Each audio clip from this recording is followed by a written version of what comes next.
Tonight we are in Clemson, South Carolina, as a pair of Omaha hopefuls do battle tonight. The Miami Hurricanes are in town to take on the homestanding Clemson Tigers. And we welcome you inside our broadcast booth here at Doug Kingsmore Stadium on the campus of Clemson University. With Gabby Sanchez, I'm Mike Farron. Gabby, neither of these teams are off to great starts. Both of them had high expectations coming into the year. Yeah, high expectations, but luckily it's still early on in the season. For Clemson, starting off rough in the ACC, going 1-5. Miami not faring too much better. So you want to see both these teams kind of start picking it up right now. Well, we're not short on star power tonight, and one of the biggest stars in Miami history is in the middle of their lineup, and their third baseman, Daniel Cuvée. Yeah, you look at Daniel Cuvée, and right now I'm telling you, I'm putting him on the Mount Rushmore of offensive players at the University of Miami. He is 10 home runs away from tying Phil Lane for most home runs all time. You look at what he's done this season, 10 home runs. He has over a 1,200 OPS. And by the way, talk to him a little bit. He says when it gets a little bit hotter, he starts to heat up, and boy, he's been doing just that. He's going to have his hands full tonight facing Aiden Canuck. Been one of the best starters in the ACC the last 2 years. Yeah, with Aiden Canuck on the mound, Clemson is looking for him to see if they can right this ship. And with him on the mound, that's a lot of strikeouts. And for me, the best pitch, probably in all of baseball right now, in college baseball, is that changeup. It is major league ready. Canuck 7 strikeouts away from joining the top 10 all-time in Clemson history. And there you see the junior right-hander from Fort Myers. Hard to believe that he's winless so far on this young season. I mean, last year, I don't think he lost the game until very late against an NC State team. But he's 0-3 so far on the season. Now, he's been doing fine on the mound. He had a little bit of a tough time against Georgia Tech. His last outing against Notre Dame, it was good. He's got a nice 4-pitch mix. It can be anywhere from 90 to 95 miles an hour. A good fastball changeup combo. But when you're looking at Aiden Canuck, you're looking at a starter, a guy, their guy, to say, hey, when things are going rough, you need your number one to come through. And they need him to come through today and throw into that 6th, maybe even that 7th inning. He faces a high-powered offense for Miami. You see Derek Williams highlighted there. Since he got on campus from Wichita State last year, he's been a major presence. But he's been fun to watch. There's a lot of power in that bat. Hitting .422 so far this season, the 9 home runs. He's that staple. And if you want guys to pitch to Daniel Cuvée, you need those guys below him to get it done. First pitch to Jake Ogden is popped foul and out of play, and we are underway. The first of 3 from Clemson tonight. As Gabby mentioned, both teams off to slow starts in conference play. Miami lost both of their first 2 series. Clemson lost both of theirs, including a sweep at the hands of Notre Dame last weekend. The 0-1 to Ogden. One hop to short. There's Lichtenberger, who will throw him out. And the leadoff man gone in the Miami first. And here comes Daniel Cuvée, one of the truly great players in Miami history. It's always tough to say that when a guy is still playing, but when you look at the numbers that Cuvée has put up in his first 2 seasons, you can understand.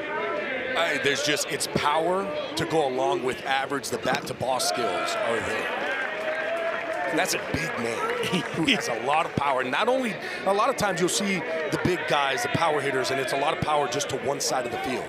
He's got power to all. He's behind in the count 0-2 as Canuck rushes him with a fastball.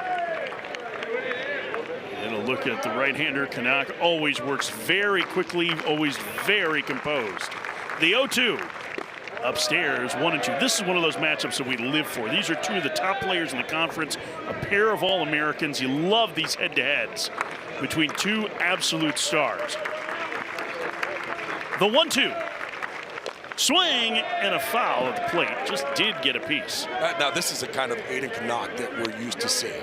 Utilizing that fastball to the top part of the zone, working that north to south. Because once he gets you to look up, he can drop in that changeup. That one ripped foul out in front on that changeup. And the count remains 1-2 to Cuvée. A couple weeks ago, too, with Aiden on the mound, we're seeing a lot more of 90, 91 mile an hour fastballs. Now, all of a sudden, we're starting to see that 3 and 4s coming out of that hand. The 1-2. That one missed in. The count 2-2. And once he's throwing that 93, 94, it makes that changeup a whole lot better. You get that differential, about 10 mile an hour difference. The pitch.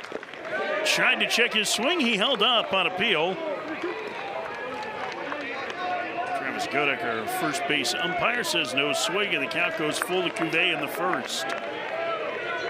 Likely get 3 or 4 of these matchups tonight. Who will win the first one? The 3-2. Popped up. Shallow center. Clavon coming in, makes the catch. 2 up, 2 down. Boy, that's tough. You go up there and you're expecting it's a 3-2 count. You're battling. What do you get? A really well thrown changeup in the lower part of the zone. What a pitch. 2 outs for Alex Sosa, transfer from NC State. Grew up a big Miami Hurricanes fan. A junior who was a key member of NC State's team in his first 2 years in school, coming home to some degrees from Davie, Florida, outside. Ball 1, not necessarily South Florida. Davie's one on the Cape, right? You're driving a little bit. He used to go down to Miami camps as a kid, and now in the middle of their lineup. It takes a strike, and they count 1-1. It's just a good power hitter, too, that JD can have in the lineup to protect Cuvée, and then you have Williams behind him to protect. So you have 3 guys, which is why last year you may have seen Daniel Cuvé's number a little bit down more. They didn't have that kind of firepower behind him. Low, it's 2-1. Miami's offense has been their calling card so far this season. It is a more powerful group than they were a season ago. That team was 1 win away from Omaha. Sosa pops it foul, first base side. Creighton over, but it's not a play. And the count 2-2 now to Alex Sosa. Just underway on this gorgeous night here in Clemson, South Carolina.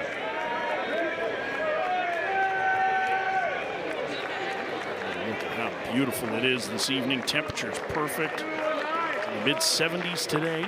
Your hitter, it's not good. That wind's blowing straight in. Well, it might get a little chilly in the breath. 2-2. Just missed. Lost speed, and the count goes full. A couple of deep counts for Miami hitters against Canuck in the first.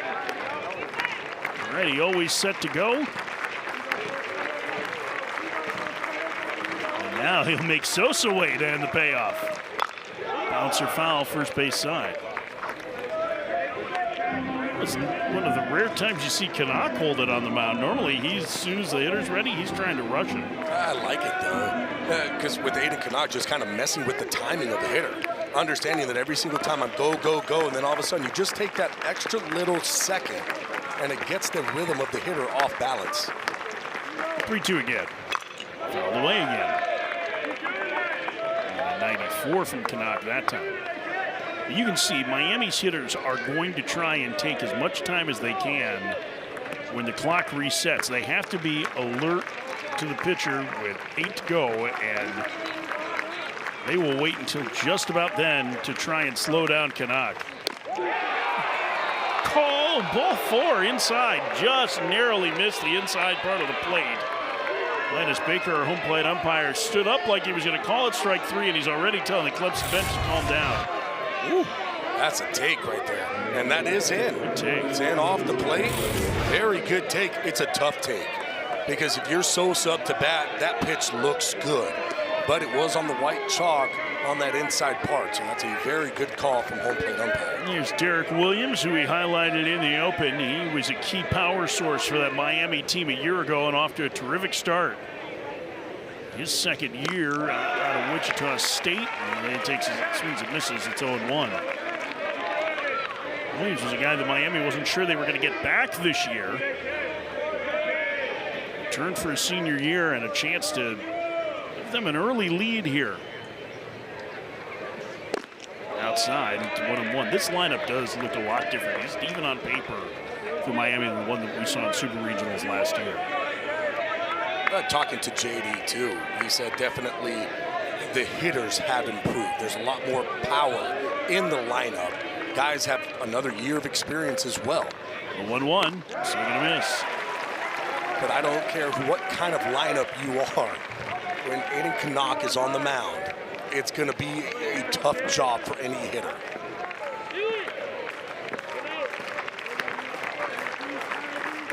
Gets the sign he wants. He's set.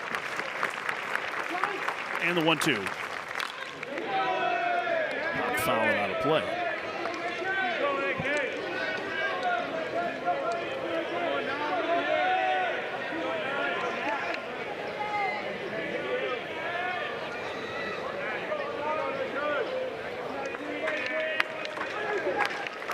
We welcome you to Doug Kingsmore Stadium. Thanks to those of you who have been watching Boston College defeat Stanford. Gabby Sanchez, Mike Farron, top of the first.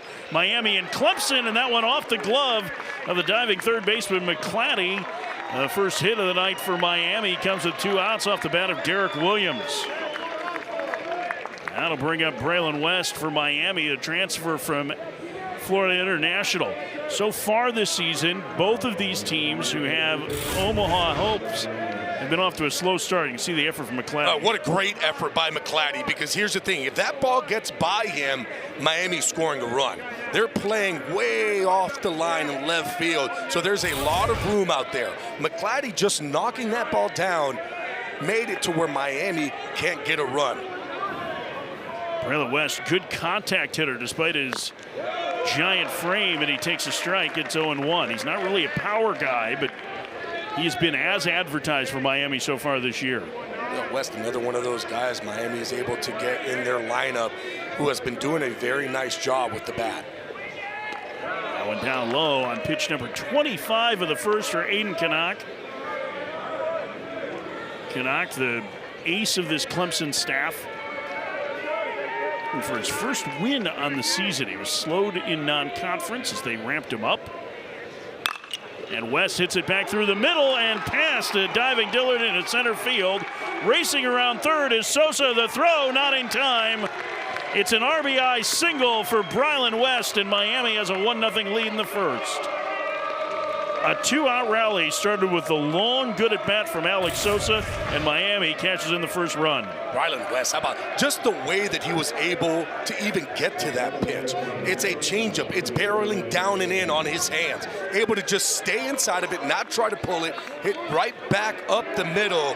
But you're right, it all started because of Sosa and that at bat, getting on with 2 outs, getting everybody going. All of a sudden, Williams with that big hit as well. Miami, just looking at this inning, they had done a phenomenal job of just getting that pitch count up. Right now, all of a sudden, now they got a run on the board. Vance Sheehan, the transfer from USC Upstate, takes a strike. It's 0-1.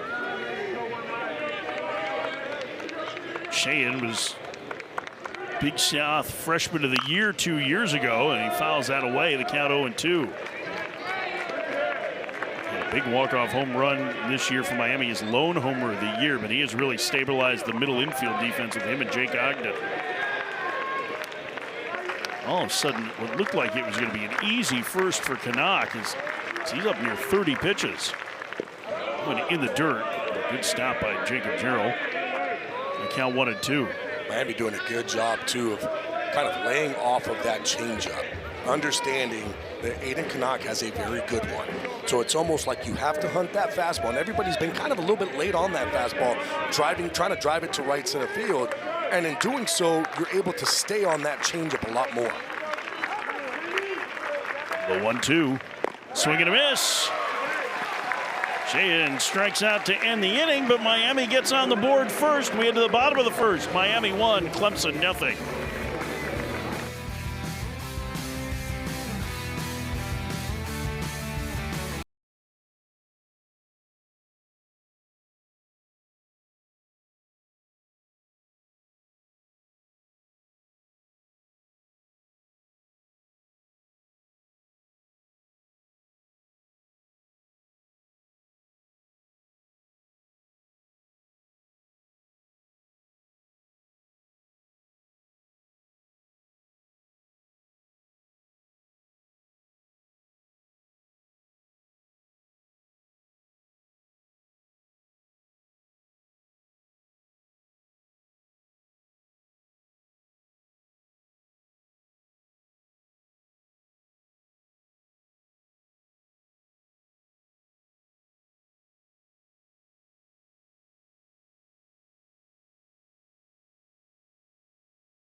1-0 Miami as we head to the bottom of the first. Nate Savoy is off to a tremendous start with his Clemson career, the transfer from Loyola Marymount. We're going to talk a lot about him this weekend. It's really fun to watch what he's able to do with the bat. You go to one side, you have Daniel Cuvée, but for me, Nate Savoy is that kind of player for Clemson. A lot of power. They need him to continue doing what he's doing. And he will face a freshman making just his third collegiate start. This is Sebastian Santos Olsen, a pretty highly touted recruit. And you see the numbers, they're not bad so far, but all of those starts, I think it's his third, it's his fifth, have all been in the midweek. That was Sebastian Santos Olsen. It's a three-pitch mix. He's got a fastball about 90, 92 miles an hour. It's the secondary pitches for me that's going to be his key. If he can get that slider over, he does have a changeup that he has been working on. He needs to utilize that. You can't just be a two-pitch pitcher and think that you're able to get through a lineup like Clemson. He also has great deception. You'll see that he's able to hide that ball really well, close and tight to his body. So now that 90, 92 mile an hour fastball plays a little bit higher, plays and looks a little bit more like maybe a 93, 94. The freshman getting the start tonight in part because A.J. Siskar is not in the rotation this weekend. The top starter for Miami, going back to last season, is dealing with a little bit of a biceps issue. He might be available out of the bullpen later this weekend. So it's not anything of major concern. They've also taken Tate Darius out of the rotation. Really helped to stabilize things last season for the Hurricanes. So now with the Thursday start, Santos Olsen will get the ball today, and Rob Evans, who's been Miami's best starting pitcher this season, will go tomorrow. Jack Crichton, the senior from the state of Michigan, leads off for Clemson, and the first baseman takes a ball outside. It's 1-0. Crichton's been a key role player for Clemson in his career, now getting run at the top of the lineup every day. Outside, the count 2-0. And one of the reasons he's hitting leadoff is that the dynamic Jaron Purify is out for the foreseeable future with a fracture on one of the fingers in his hand. Doesn't sound like it's overly serious for Purify, but boy, they miss him. He is such a dynamic player. It doesn't seem serious, but it is serious for this Clemson offense and defense. A strike, and the count 2-1. He is definitely a dynamic player. He's a guy that you want out the top of the lineup. So he's definitely missed right now, but I know he's doing everything he can to get back in there. He has been planted next to his head coach, Eric Bakich, the last couple of nights, and that one fouled away, and the count 2-2. There you see Eric Bakich, head coach here at Clemson in his fourth year. As they look to try and get back to Omaha for the first time since 2010. 2-2 the count to Crichton. That one in on his hands, and he rolls it to second. Jake Ogden will throw him out. Leadoff man gone in the first.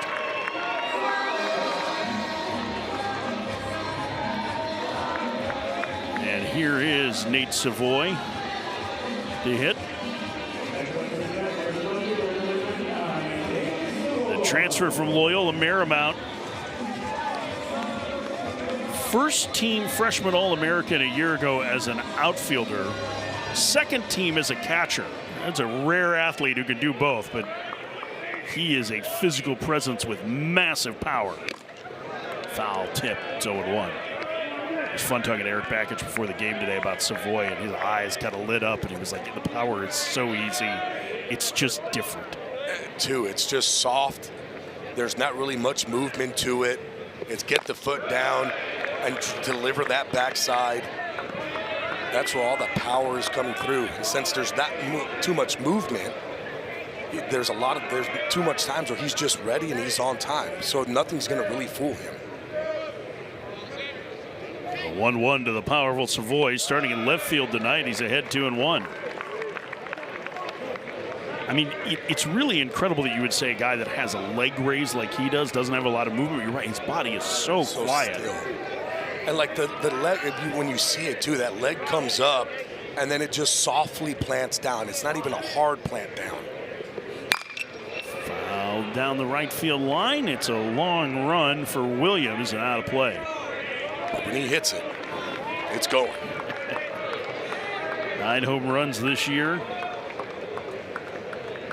Puts him just behind Jacob Jarrell, second on the team. 2-2 to the transfer from Loyola Marymount.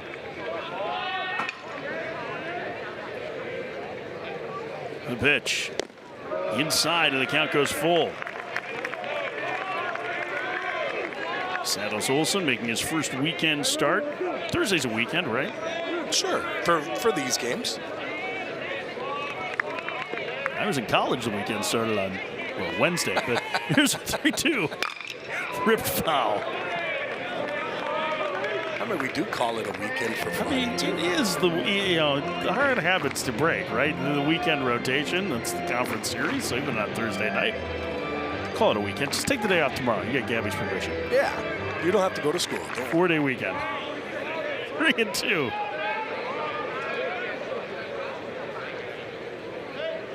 And the payoff again. 2 hops right into the shift. Shane will throw out Savoy, 2 outs.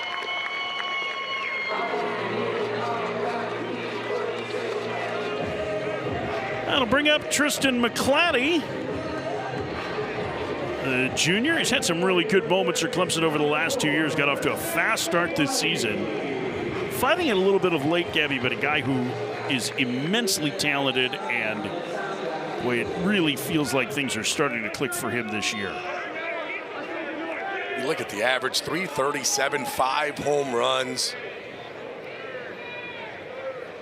He squares the bunt and takes a strike, 0-1. Cuvée was playing over at shortstop, the third baseman. And now they're going to send him back there. So there is nobody home on the left side of the infield if he wants to try that. They're basically saying, go ahead.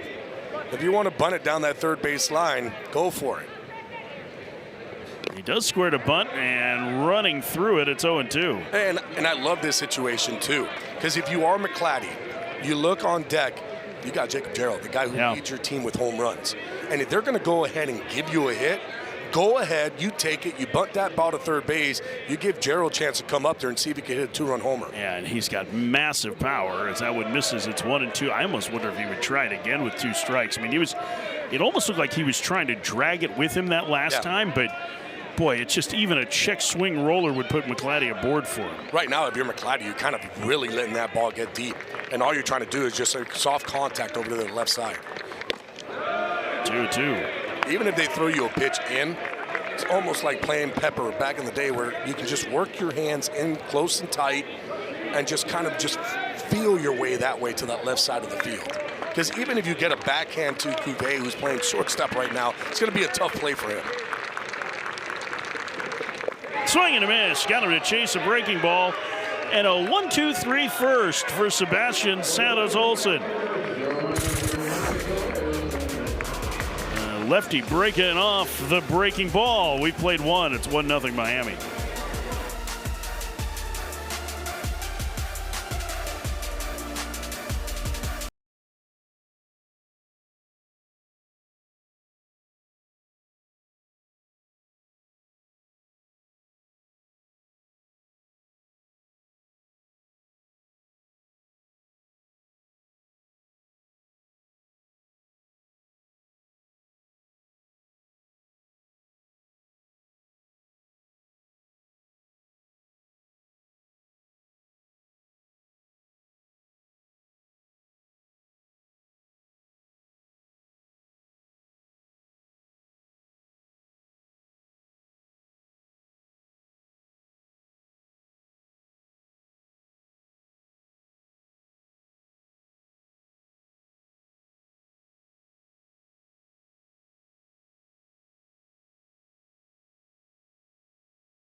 we start the second, you see Aiden Canuck and the way he uses that changeup nearly a third of the time. Heck, he could throw it probably 80% of the time and he'd be successful. It's filthy. It really is a filthy pitch. Now, it makes it even more filthy when he's able to utilize that fastball and getting ahead with that fastball. 30 pitches that last inning, 20 for strikes. So he is able to use that fastball, and he is spotting it just like he did right there. It's all about command and the change of pace with Canuck. He's very much an old school starter in that regard. I mean, Eric Bakich called him an old soul once, and I think that is absolutely fitting as he faces Cheyenne Copeland. I was asking Eric Bakich today a little bit about what has gone on with Canuck. Not in that he's winless. It's not like the numbers are bad. But last week against Notre Dame, 85 pitches to get through 5 innings. Obviously, he struggled on a very windy night against Georgia Tech in that offense. There's a lot of guys that are going to struggle against Georgia Tech's offense this year. And he said that there wasn't really anything other than Notre Dame put good at-bats on it. Just misses that changeup and the count goes full. And it was interesting listening to Bakich talk about how he's just such a product of his routine. Like, he is so consistent in everything he does to prepare. He walks Copeland to start the second. And one of the things that he wondered about the slower start was both with Canuck, Drew Titsworth, who'll start on Sunday, Talon Bell, who's one of the key relievers in the pen, whose numbers haven't been great to this point. They sat them in the fall, right, in an effort to get them a little bit more rest and to not peak too early. I think that's one of the concerns that Clemson has the last couple of years when they've gotten off to great starts but have not been able to advance to Omaha. Yeah, it was something that he actually did in Michigan when he had 3 horses when he was there. And it was almost like, hey, we already know who's going to be our Friday, Saturday, and Sunday guy. But what they kind of fell into the trap last year, especially with Aiden Canuck, he also told me, I don't think that he was going to be able to even pitch at super regionals if we would have gotten there, because he was just tired at that point. And this year they wanted to change things up and say, you know what, we are going to rest them a little bit more. They're going to have scheduled days off where they won't pitch in a week just to kind of get their bodies ready, because we want them to peak going into regionals and super regionals, not early on in the season. It's ahead of the talented freshman Dylan Dubovic. He swings and misses at a high fastball. Second strikeout for Canuck. First out in the second. Number 9 hitter Fabio Peralta. Yeah, I love this too with Aiden Canuck, and what he's doing is realizing, okay, you know what? They're actually doing a very nice job with my changeup, and they're letting it travel. So I'm going to utilize that fastball. I'm going to utilize that fastball on the top of the zone, because I need to get them to try to hit that fastball. And once I see the hips open up quickly, then I could go to the changeup. Fabio Peralta getting the start in center field today. Michael Torres, the regular center fielder, out 4 to 6 weeks with a knee injury. Peralta, who was an excellent defender in high school, moves over to center. You can see high batting average, not a lot of power. Here's the set. And the 0-1. I didn't want to leave that conversation entirely on kind of the long-term planning for Clemson. The last 2 years, they've been off to tremendous starts. I mean, they started 22-3 2 years ago. Last year, they were breezing through. By the time we saw them against Stanford, they swept that series. They were off to an 8-1 start, I believe, in league. And it ended short. But Eric Bakich was comparing this a little bit to what happened with the 23 squad, which, if you remember, as we got halfway through ACC play, there was a lot of talk that Clemson wasn't even going to make the postseason that year, and they ended up hosting. It's a great reminder that it's a long season. They're still, including tonight, 24 conference games to go. The 1-2. Called strike 3. A butterfly changeup catches the corner, 2 outs. And this is what gets tough. Now as a hitter, okay, I've got to respect the fastball because he's throwing it a lot more. And then he just drops that changeup. Arm action, just like the fastball, coming through. It's about a 10-mile-an-hour difference, sometimes even about 13 or 14-mile-an-hour difference from that fastball. 2 outs for Jake Ogden. Grounded out to start the game for Miami. They have the lead in the second. I guess just to finish up on that, I guess we'll see whether or not this plan works, but you can certainly understand where Eric Back is coming from. You had a thought process going in. You got to stick with it, and there's nothing you can do at this point, right? You know that it worked for you before, so you look at the guys that you have, the experience that they have, where you say we don't have to really throw you all that much in the fall. Now it's just kind of them playing catch up and getting themselves ready. Liner caught by McClatty, and the inning is over. Canuck pitches around a leadoff walk. We head to the bottom of the second. It's 1-0 Miami.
Sebastian Santos Olsen, the freshman from New York State, makes the start for Miami. It sounds like, from talking to Laz Gutierrez, their pitching coach, Gabby, that when Santos Olsen got to Miami, all he really had was a fastball. That slider was pretty good in the first inning. It was pretty good. And it's crazy when you kind of start looking at things, and we were talking with Laz Gutierrez, and he was like, oh, no, it was just a straight fastball. That's what he had. We basically developed the slider, and then now all of a sudden that pitch is really good and it's working well. Now he's trying to develop the changeup, and he said the last bullpen he had, the changeup was working really well. And that's the one that Laz Gutierrez says we're going to have to utilize that pitch a lot more to be able to get him through multiple innings. You don't want a guy that just has 2 pitches, then it's going to mostly be about 4 or 5 innings. They see him somebody who can go maybe 6 or 7 innings. Here's the 1-0 to Jacob Terrell, the leading home run hitter for Clemson, out in front on a changeup there. That was a pretty good one, it looked like. This is the one that he's been working on. And it's about the grip. It's not really a true circle changeup. He told us it's a little bit opened up more, but it's a 4-seam circle change. So it's going to kind of mimic the fastball. Off the end of the bat to first. West is going to underhand Santos Olsen covering for the first out. Nice play and good hustle by Santos Olsen to get over. One out. Luke Gaffney. There's Laz Gutierrez. He had a great recruiting story on Santos Olsen today. He said, I went down, I was watching him pitch in a tournament in Fort Myers, and he said normally when he goes to see a player, he'll watch him pitch, and then, call a little bit later and just check in on him, make sure that, he's interested and all of that. He said he was so blown away by him and what he did in that outing that he said it was 10 minutes after the game over that I called. He said, I've never done that before, but he needed to have this kid at Miami. And boy, was he was really effusive in his praise and his competitiveness, which I thought was very interesting. That's the cool part. Right, like Laz Gutierrez, he's going out there, he's watching these showcases, he sees a kid, and, I'm going to go and write a report. But something just hit him where he was like, no, I need to make the call right now. Like, there is no waiting. Oh, missed. It's 2-1. Santos Olsen has been on the traveled circuit. He played at Iona Prep. He went to Stony Brook High. He's from the New York area. He also developed the yips in 2022 and overcame it. It's that one at a shallow center. Fabio Peralta is there for out number 2. And one of the things that showed up about Santos Olson, I think, right away on video was the deception. Yeah. So take us through that a little bit when he's going through this next hitter, because there's a little bit of funk to the shoot. There's funk, but as a hitter, it's like there shouldn't be. But it's where he kind of holds the ball, and once he starts to turn, where that ball goes from his glove, it's almost like it's coming out of his back pocket. So he hides it really, really well, where hitters can't see it until basically he's releasing it. So here it is, it's going, you don't see it, and that's why you're seeing a lot of late contact. Ty Daly pops it foul, Cuvée over, and it will blow out of play. The wind really took it at the end. Blowing in from right center tonight. It's 0-1. It's a very short arm action. It's a short arm, and what's funny too is when we were talking to Laz Gutierrez, he was like, actually, when he gets really good and he's very consistent, and when it's actually a little bit lower, when the ball's almost looking like it's coming out of his back pocket. Where right now, sometimes he gets into a position where he kind of short arms it a little bit too much and doesn't get that hand down. And with that short arm, what's going to happen is that ball is going to maybe go more towards that top part of the zone. It misses, and they count 1-1. Ty Daly, the transfer from Mercer, former old Big South performer. To a slow start offensively, although he did homer against Coastal on Tuesday in the midweek. Takes inside, it's 2-1. 1-0 Miami in the second. He certainly doesn't look like the Santos Olson. He is affected at all by the environment here. I mean, this is one of the toughest places to play in the ACC. Swing miss, 2-2. And it's the way that he's working. It's more east to west. He's got that fastball that he's able to run into lefties, away to righties, and then he's able to command that slider to the outside corner. It's a sign again. As he winds to the 2-2. Did Daly hold up? He did on appeal. McMaster, third base umpire, said no swing, and the count goes full to Ty Daly with 2 outs in the second. Miami had a 2-out single from Brylan West in the first, has the lead. Opener of this 3-game series here in Clemson. And the payoff. Down low, ball 4, and the Tigers have their first base runner.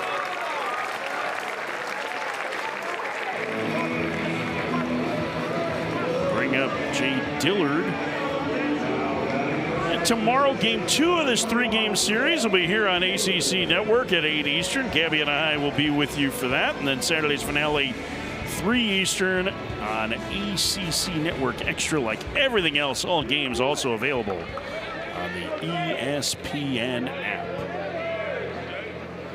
Jay Dillard graduated in 3 years with a degree in sports communication bats. That's impressive. Yeah, it's not bad. That means he's had to come in with a bunch of credits, because that's tough to do when you're playing baseball. I don't know what kind of credits you get for sports communication in high school and why I couldn't have gone to that high school. Well, you probably could have. I was probably doing the sports communication classes in every poli-sci class that I took, right? Were you paying attention? No.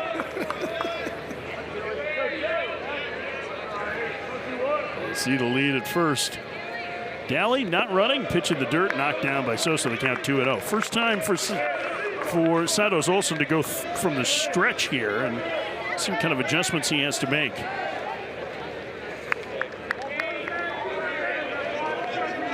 Generally speaking, Clemson not an offense that chases very often. They usually have a very good idea of the strike zone. And he's fallen behind 3-0 to Dillard. Tyler Lichtenberger, the shortstop, waits on deck.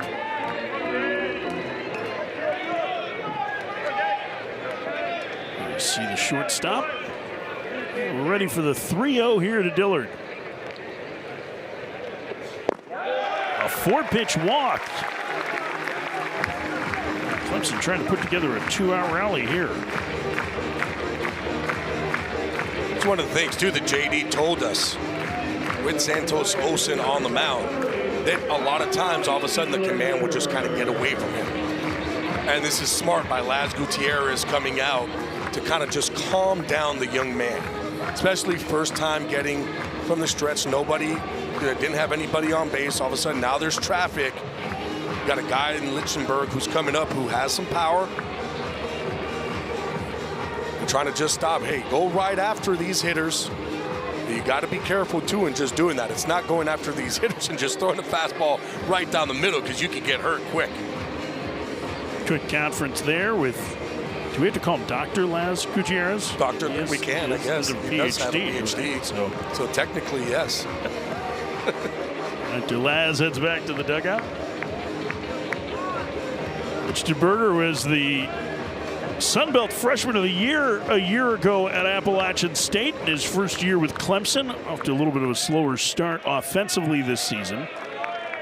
It's meant for a few players at the bottom of the Clemson lineup. Remember, they're without Jaron Purify. They also haven't had Colin Priest for a single plate appearance this season, the second leading home run hitter from last year's team.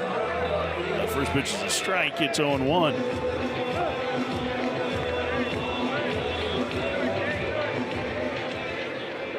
Clemson with a chance to get even here with 2 outs in the second inning. The 0-1 upstairs. With too much run on that, it's 1-1. Yeah, but this is the time, too, that Olsen could come up and throw that slider back door. And that's what we've seen a lot. Whenever he goes up and into lefties, that next pitch has been that slider down and away.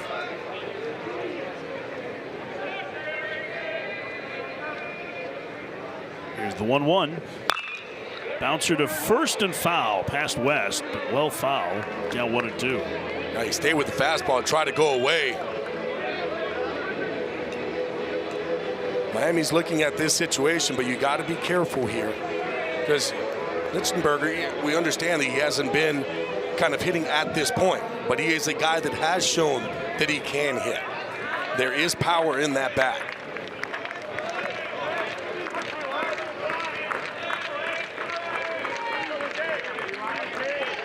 The 1-2 coming. Fouled away off to the left and out of play. Bottom of the lineup right now for Clemson is one that's fighting it a little bit offensively. Only Jay Dillard off to a good start. But you're right, Lichtenberger getting adjusted here. Bryce Clavin getting the start today in the 9-hole, the transfer from Georgia. So they're also searching with key bats out, try and find a way to get a little bit more consistent on the offensive end. The 1-2, swing and a miss. Santos Olsen's second strikeout gets him out of the second inning as he leaves a pair. We head to the third. It's 1-0 Miami. Hey, sports fans, the ESPN app has all of ESPN all in one place. Visit activate.espn.com to see if you have ESPN Unlimited as part of your TV package for no additional cost. It's all of ESPN all in one place. Sign up or activate now.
Lest you think Gabby Sanchez was joking in the open when he said Daniel Cuvée is on the Mount Rushmore of Miami players. You saw the home run career leaderboard there. His 52 has him tied with the great Yonder Alonso for third all-time in Miami history. Phil Lane, number 1, Pat Burrell, number 2. There is a very good chance that when Cuvée leaves Miami, he will end up as the all-time home run leader. And it's not out of the realm of possibility that he ends up driving in more runs than any Miami hitter in history as well. He is 43 RBIs behind the great Mike Fiore for the RBI record with Miami as he fouls it away. The count remains 1-2. And you know what's incredible about that, Gabby, is he had a great freshman year. Last year he got off to a slow start, and he piled up most of his numbers in the second half of the season just as Miami got hot. Called strike 3. Perfectly painted fastball from Canuck.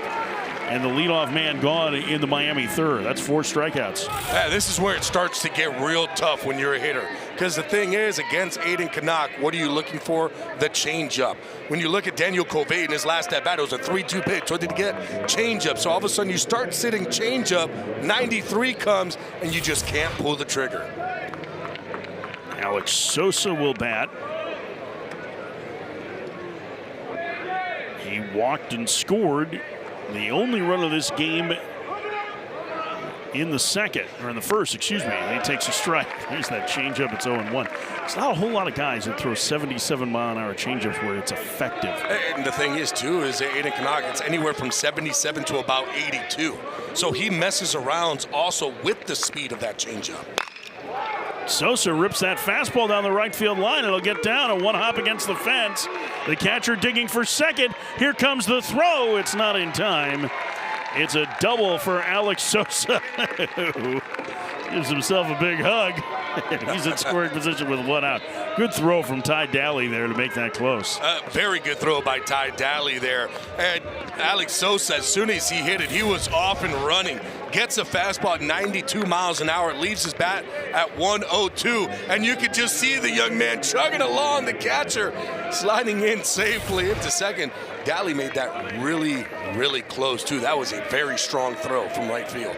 Derek Williams singled off the glove of a diving Tristan McClatty at third his last trip. Miami threatening in the third, and Williams on the ground to third. McClatty will throw him out, 2 outs.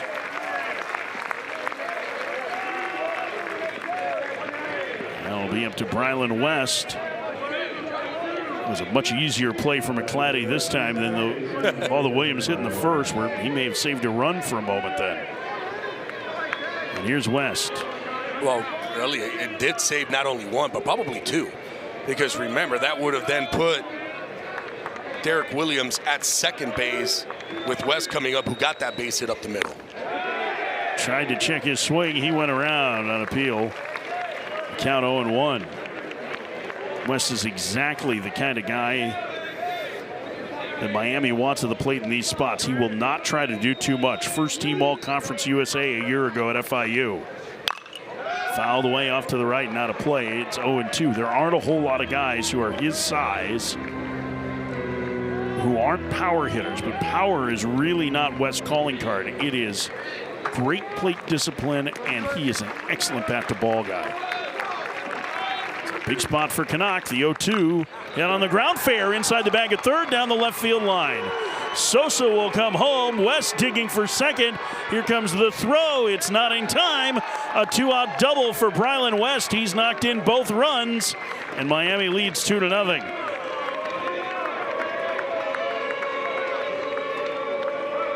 That's 2 swings by Brylan West that have been very cool to watch. One was that changeup that he was able to just stay on enough and drive it right back up the middle.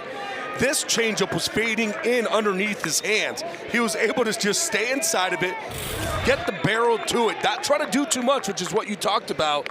Get himself a double, and now he's in scoring position. And Shine takes inside, 1-0. Shine a strikeout victim in the first. 2-0 Miami. The 1-0. Fouled off his foot. The count 1-1. This game in series really important for both of these teams. You can see in parentheses on your screen the conference records. Both of them losing their opening series. Both of them were ranked to open the year. Clemson was ranked until last week when they got swept by Notre Dame. They have very high expectations on themselves for this year. Cheyenne punches it through the right side, a base hit.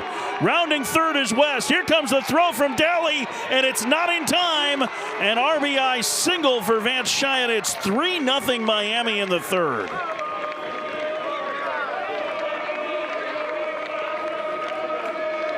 Boy, not a whole lot of hard hit balls against Canuck, but Miami has found the holes. Miami just understanding what Aiden Canuck is doing on the mound. This is a 92-mile-an-hour fastball. It's out over the plate, but not trying to pull that fastball. It's almost like they're trying to take away the changeup by letting that fastball travel, not trying to do too much with it, drive it the opposite way, so they're still able to try to keep that changeup in fair territory. It's a very good game plan that Miami has right now with their hitters against a guy like Aiden Canuck. Jerry Bellinger, the pitching coach, out to visit for Clemson here. These are the weekend's featured ACC Network softball games. 10th-ranked Florida State and Clemson square off at noon Eastern. Then at 5 Eastern, 2 Pacific, number 19 Duke hosts number 22 Stanford at Smith Family Stadium. Like everything else, both games are also available on the ESPN app. 60 pitches already for Canuck. This feels a little bit like what Notre Dame did to him last week in terms of the quality of bats. Just not a lot of chase and not trying to do too much. And this is where you're the number one for a reason. This is where you have to kind of just get the noise out of your head and get back on track, understanding who you are. Utilize that fastball, and if you see the guys are kind of changing their approach, use that fastball to get it by them. Kean Copeland bounces to third. McClatty throws him out, and the inning is over. A pair of runs for Miami. They lead 3-0. We'll talk to their head coach, J.D. Arteaga, next.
Three 3-0 Miami as we head to the bottom of the third. We're joined now with their head coach, J.D. Arteaga. And, boy, your approach has been really good, it seems like, against Aiden Canuck. What was the game plan against a very tough right-hander? Well, he's a tough right-hander, like you said, man. We're going to have to battle the whole time that we're out here. So I'm really proud of our 2 out at-bats and how hard we're battling and making it tough on him. You know, he's going to make good pitches, and we're spoiling some of those and taking advantage of the bad ones.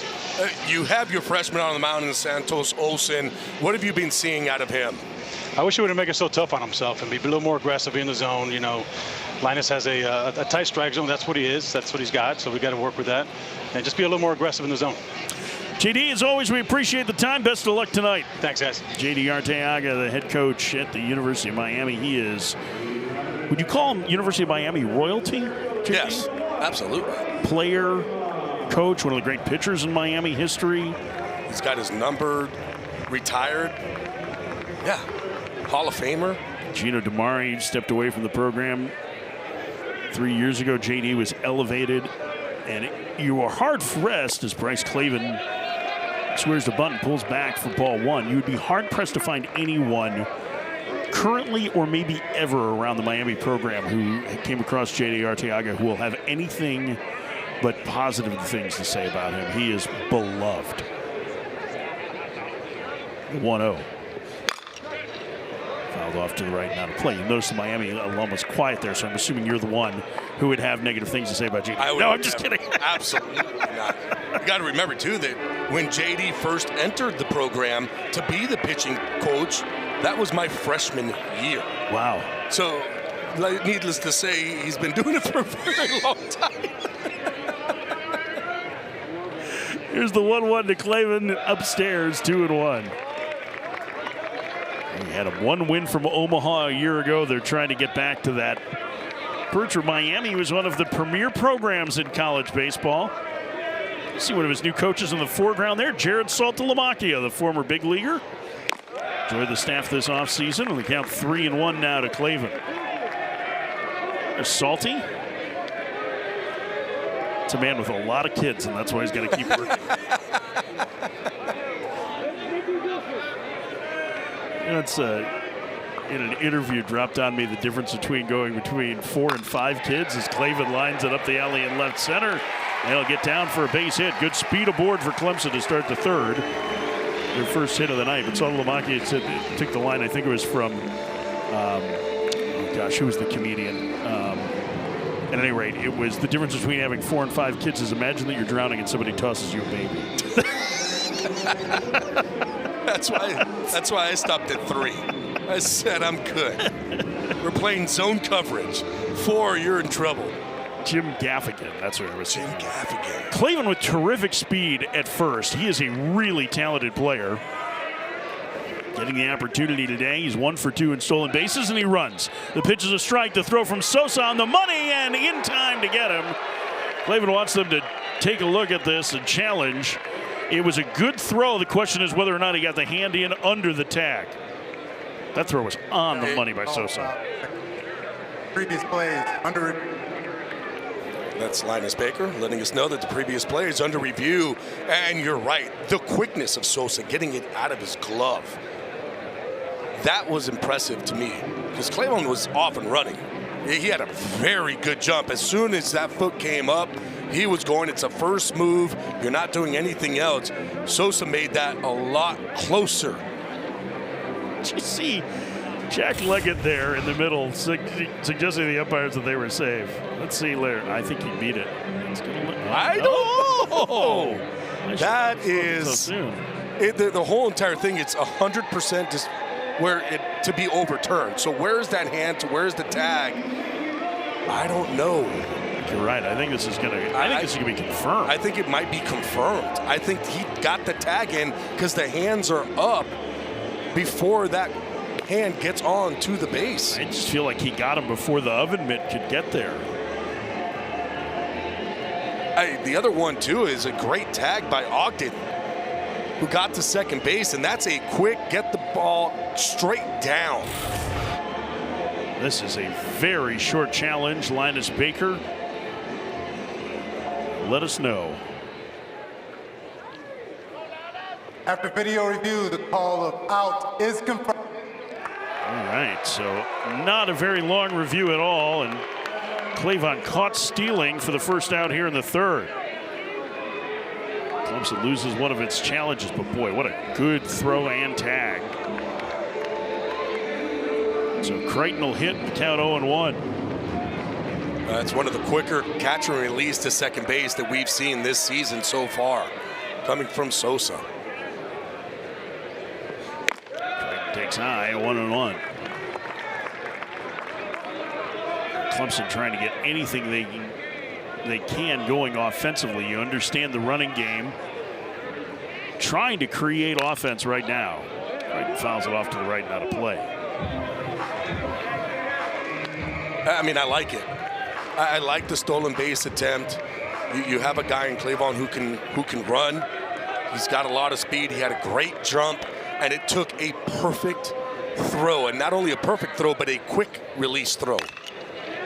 Creighton to center, and Peralta falls down and still makes the play. 2 outs. That was nearly a disaster. Fabio Peralta. He's smiling. He threw a banana peel out there. That's the oh boy. As soon as you go down, oh no, being able to get back up to it and make the play. That's oh no, okay, I'm gathered and I got it. And then there's the smile. Derek Williams coming over to give him a little dab. 2 outs for Nate Savoy. 3-0 Miami in the third. Clemson's been held to just 1 hit. Outs are foul. Count 0-1. Savoy grounded to short his first time. That's kind of the way it feels like it's been going of late for Clemson, though. They've lost 7 of 10 coming into tonight. Every borderline pitch is going against them, right? Every good jump is, it's a good defensive play on the other side. Savoy hits it in the air to left. Fighting the lights a little bit is Dubovic. And inning is over. We've played 3. Miami leads 3-0. We'll talk to Eric Bakich, Clemson's head coach, next.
(3-0) Miami as we head to the top of the fourth. We're joined now by Clemson head coach Eric Bakich. What are you seeing from Aiden Canuck tonight?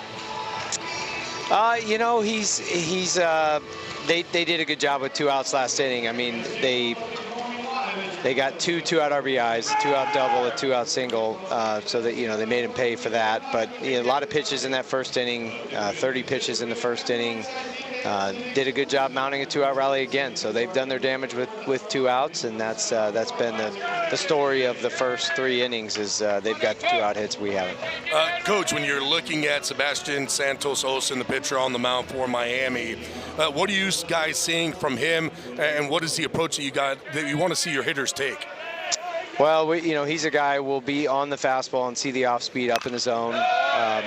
And he kind of wraps his hand with his arm action, so he hides the ball a little bit. I think that gives him some deception. But you know, he's doing a good job. He's throwing his off speed enough for a striker. We're at least chasing it.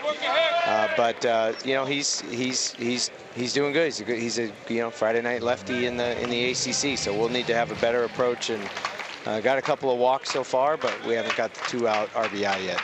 All right, Coach, we'll let you get back to work. We appreciate the time. Who will we be speaking with now? Well, why don't you talk to the veteran, the wise sage here, Coach Leggett, guy who's forgotten about more baseball, and he certainly can tell you the recipe how to turn this thing around. That's exactly what we were thinking. The great Jack Leggett set to join us. The legendary Clemson coach is with us. Jack, it is great to have you on. All right, you heard Eric Bakich say, listen, he's going to know how to turn it around. I know it's been a tough go, losing 7 of 10.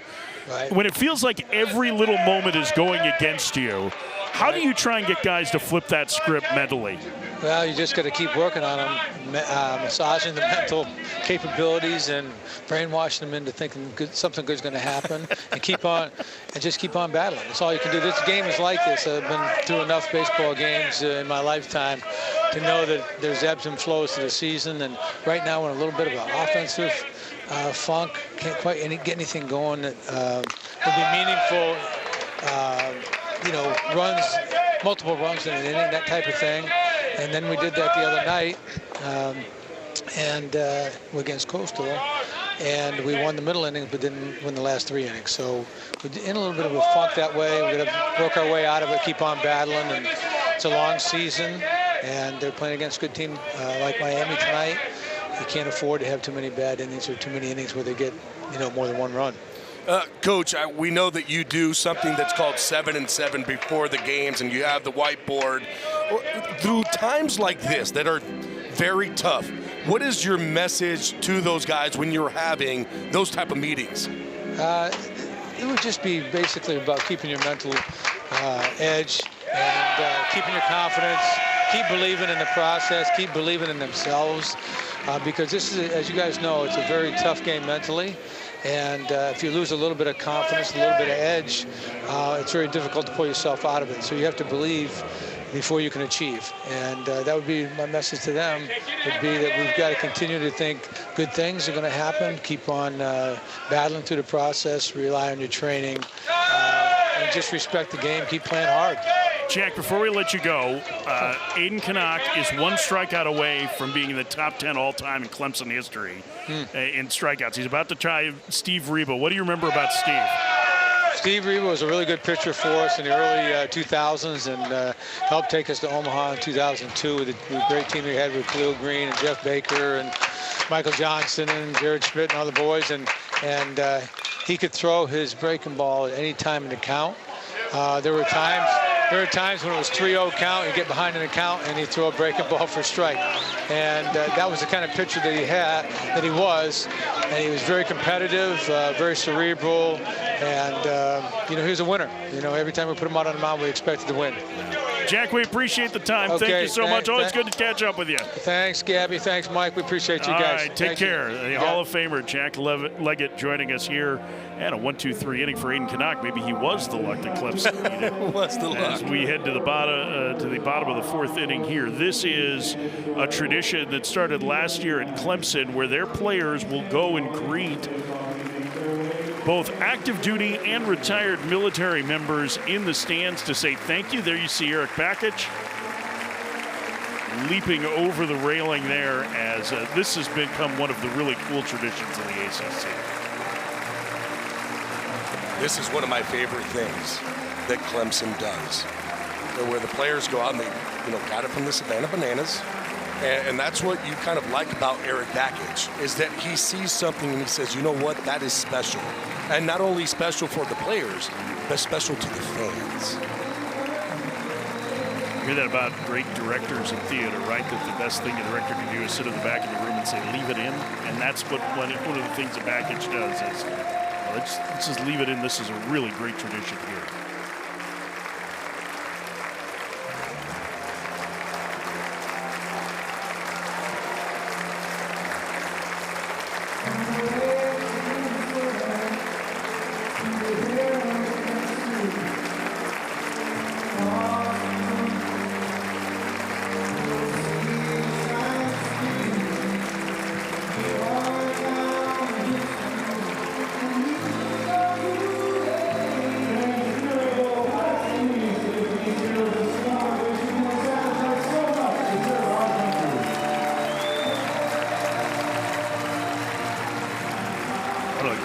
Traditions here at Doug Kingsmore Stadium as Eric Bakich and the team goes and thanks the servicemen and women in the stands who are here tonight at Doug Kingsmore Stadium.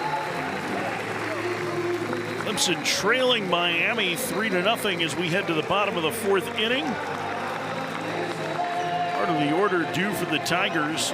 Tristan McClatty will lead things off. It'll be McClatty, Gerald, and Luke Gaffney. So far, Gabby, they haven't had an answer for the freshman, Sebastian Santos Olsen. A couple of walks, 3 strikeouts for the young left-hander. This is the breaking ball 1-0. And this is where, when we talked to Eric Bakich, where he said, you've got to be on the fastball. That's what we have seen. Sebastian Santos Olsen, he's going to come at you with that fastball. You got to be ready to hit it. Yes, there is some deception, but you got to be able to get that foot down. Now you have to understand that gauge. And hey, you know what? We're a little bit late because we're seeing a little bit later. So now you know what? Got to get that foot down just a little bit early. You got to move your eyesight rather than maybe being up the middle. If you're a hitter, you got to go a little bit more pull side so you get that bad head out. Clemson's coming in having lost 7 of 10. They're 1-5 in conference play, and the offense really has struggled through those first 6 games and a third to this point. McClatty takes low. Here's what's happened with Clemson's offense in ACC play compared to non-conference. You can see everything down across the board. It's the sub-400 slug that gets my attention. Colin Priest, who is one of their top power hitters, has been out all year, so they haven't had him at all, even in non-con, as McClatty swings and misses. But that is a massive difference between the two. And the question is, how do you get back on top to feeling that way you did in the non-con if you're Clemson? No, I mean, there's other kind of things that go along with that. Of course, in conference play, the pitching is going to be a little bit better, especially the guys who they've been facing. What misses in the count now full to McClatty. But that's still no excuse. You are a very good program. You do have a lot of good hitters up and down that lineup. The power should be there. And yes, you are missing some key pieces. We've talked about a couple guys that have been hurt, but you got to be able to have that next man up mentality. They haven't pitched great in conference play either. No. Kanaka knocked around. First, some of that was they had to face Georgia Tech. Georgia Tech is right? 1 through 9 probably one of the best teams that I have seen. But then you also take it to where you're playing against a Notre Dame team. And all we've been hearing about Notre Dame is how good they are and how relentless they are, because they will. McClatty down on strikes, went out. They will run on you. They'll hit and run. They'll bunk guys over. Those are those kind of things that they go. And I'll tell you what, Sebastian Santos-Hosen just attacking right now. That right there is that slider. It's staying up in the zone, and it didn't come down like McClatty thought it was. It stayed up, and he ends up swinging through it. Jacob Jarrell will bat. Well, last Friday night, they had to face Jack Riddell, who went the distance for Notre Dame to Clemson. He is a bona fide Friday starter. He is very good for Notre Dame. I think Notre Dame is one of those teams that maybe hasn't gotten enough attention in the ACC for how good they are. Sean Stifler's club, really talented. We saw it at the end of last year, right? They were, if the season was another week longer, they'd probably make regionals. Yeah. It just ran out of time. And that's tough to go to South Bend and get swept on the heels of losing that home series to Georgia Tech. So now the question is how they get back. And it looked like things were trending in the right direction on Tuesday against Coastal. They ran out to a big lead against Coastal Carolina, only to fall 11-9. It wasn't the offense that was the issue then. Long run for Peralta. He can't get there. It's a base hit for Jarrell. Second hit of the night for Clemson's offense, and he's aboard with one out.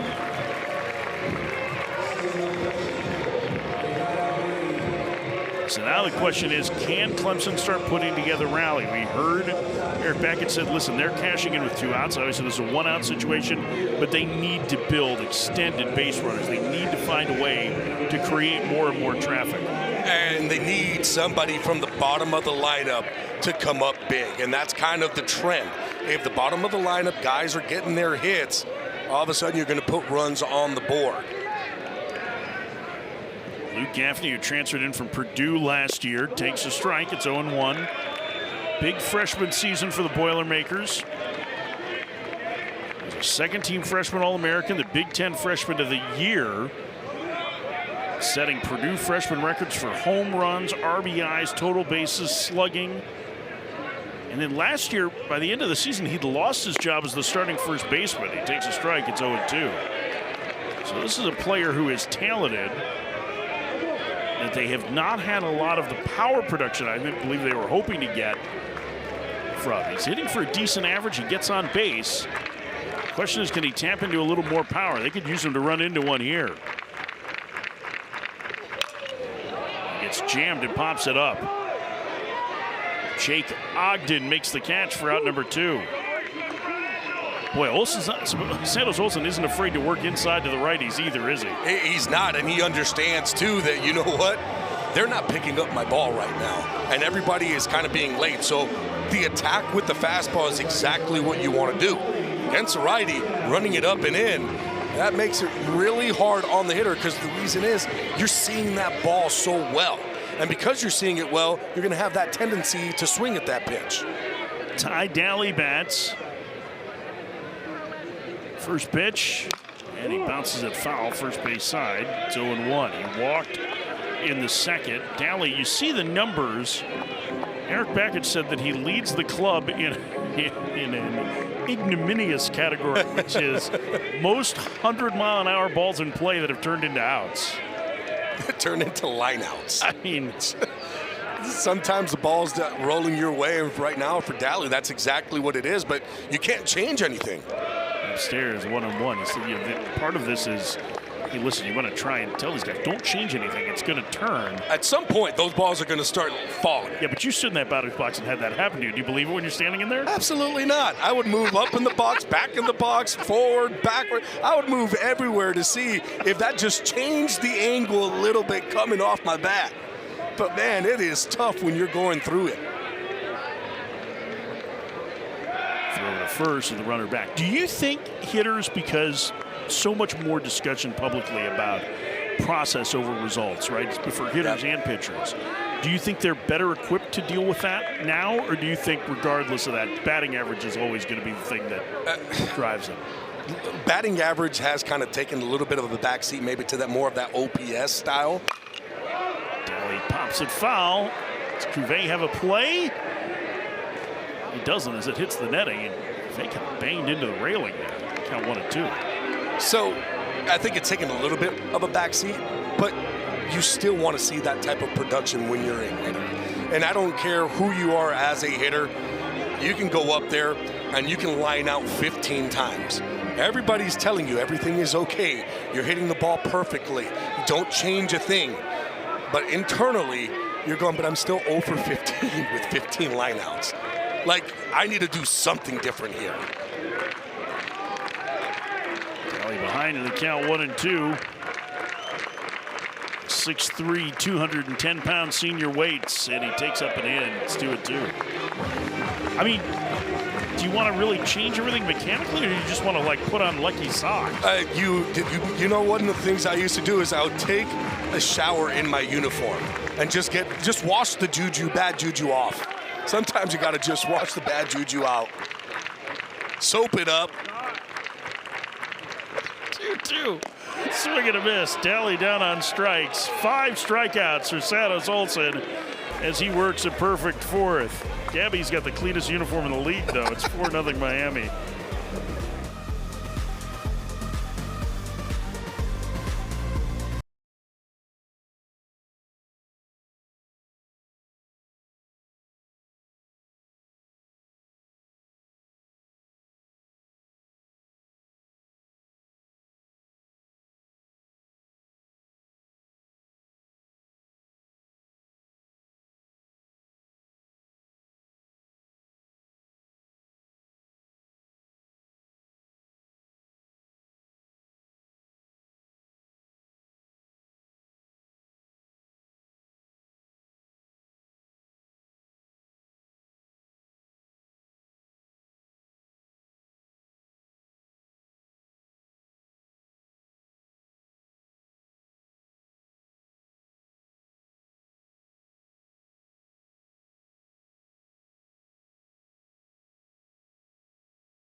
Aiden Canuck continues to miss bats tonight. Right, and he's doing it utilizing the fastball and that changeup mix. And it's a good one because when he is on, he will elevate that fastball. He could spot the fastball right on the corner and then just drop in that filthy changeup. Canuck facing Daniel Cuvée, the star for Miami, behind 0-1. Aiden Canuck closing in on the top 10 all-time in strikeouts in Clemson history. He has 1 behind Steve Reba for number 263 tonight. And set a grounder to third. Nice play by McClatty. He throws him out, and a good pick on the backhand by Crichton. 1 gone. McClatty's had some tough chances over at third. He's made a couple of good plays. I'll tell you what, that was just great all around, especially for a Clemson defense that has been struggling. You want to see this, and that's one of the things that Bakich basically has been telling his team. We got to be able to just control the baseball, and we cannot give extra outs. Great job there by McClatty to make the play, the strong throw over. And how about Crichton picking his partner up?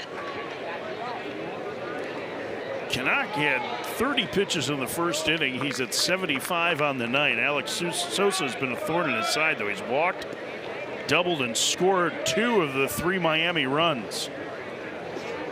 First pitch changeup misses outside, 1-0.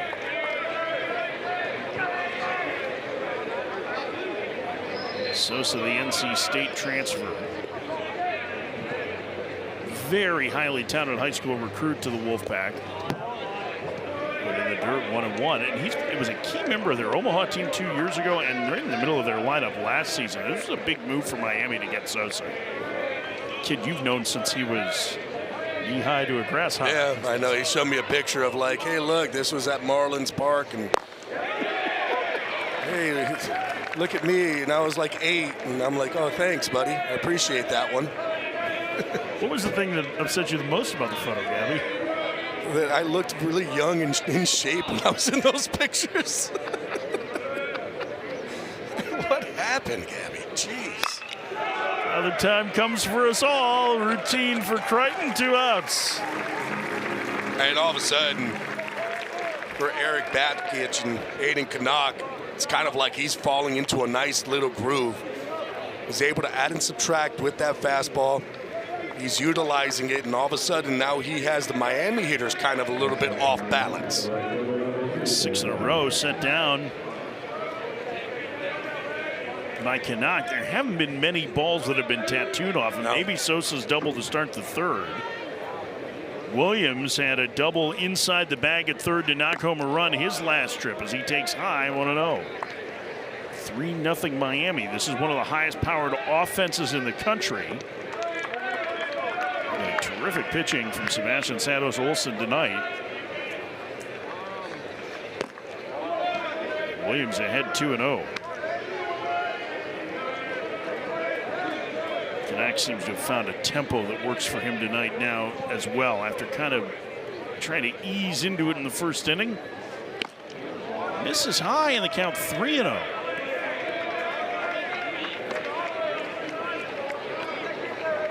Walked 2 batters already, and he's going to take a little extra time to get himself centered. I like that, though. Understanding, oh, you know what? Let me just take an extra second here. 3-0. Outside, ball 4. Third walk issued by Canuck. He comes out with 2 outs in the 5th, and all of the action, for the most part, this offense for Miami has happened with 2 outs. All 3 runs knocked in with 2 gone. And the guy coming up is the one that's been doing a lot of the damage. Brylan West, 2 for 2, single, a double. Knocked in a couple. Williams at first, not really a threat to run. 3 for 5 in stolen base attempts this year. Put him in motion here? I mean, you got a really good contact. Yeah, you do have a great contact guy, but I'm going to see if he can swing it because West, there is some power there. 2 home runs on the season. Or, sorry, 4 home runs on the season.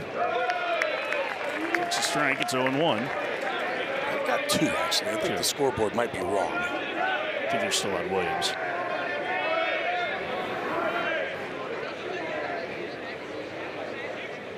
Many walks as strikeouts. He hits that one up the alley in left center field. It's going to get down for a base hit. Williams will have to stop at second as Clavon over to get it quickly. And another 2-out rally being put together by the Hurricanes. And again, Brylan West not trying to do too much. Just get the barrel to the baseball. That ball is diving down and in. It's another changeup. And just trying to put just a good swing on it. And because of that, that ball is able to just fall right in. All of a sudden, Canuck finds himself at a huge spot here with 2 outs. Cheyenne knocked in a run his last time, a 2-out ground ball base hit through the right side. And Jay Bellinger, the pitching coach, on his way out as there's action in the Clemson pen. Ariston Vesey is getting loose.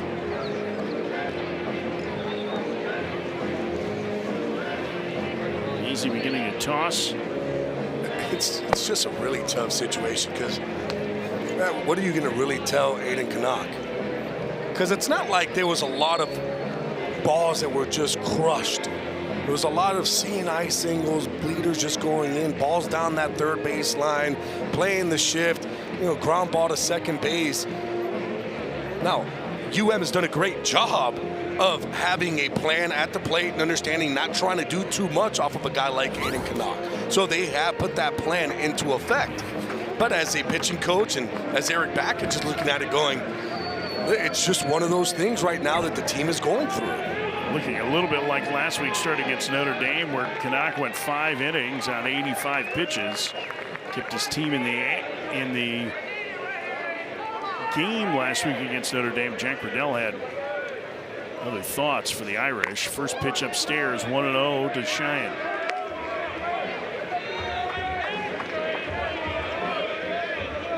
A huge spot in this game now. Cheyenne waits for the 1-0. Takes a strike. Count 1-1. Floating that one in there.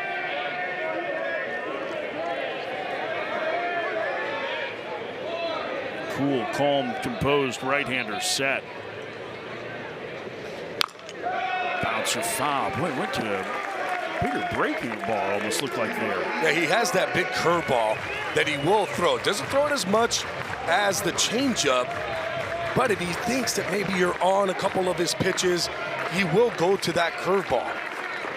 Got to remember, too, that Cheyenne, his last at-bat, got that fastball and drove it the opposite way. 1-2. That one backed up on him.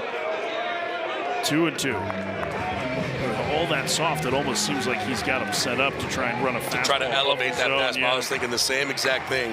A 2-2 count, try to just elevate that fastball and see if he can get Cheyenne to chase. Misses away, and the count is full, and now the runners will be on the move. Williams at second, West at first, 3-0 Miami in the fifth.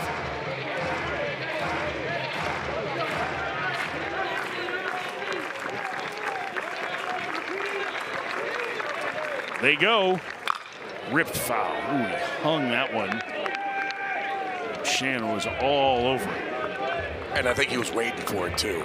Understanding, look, if you kind of look at the game and the pitch that he has been throwing in a 3-2 count, he has been going to that changeup a whole bunch. That's his bread and butter pitch.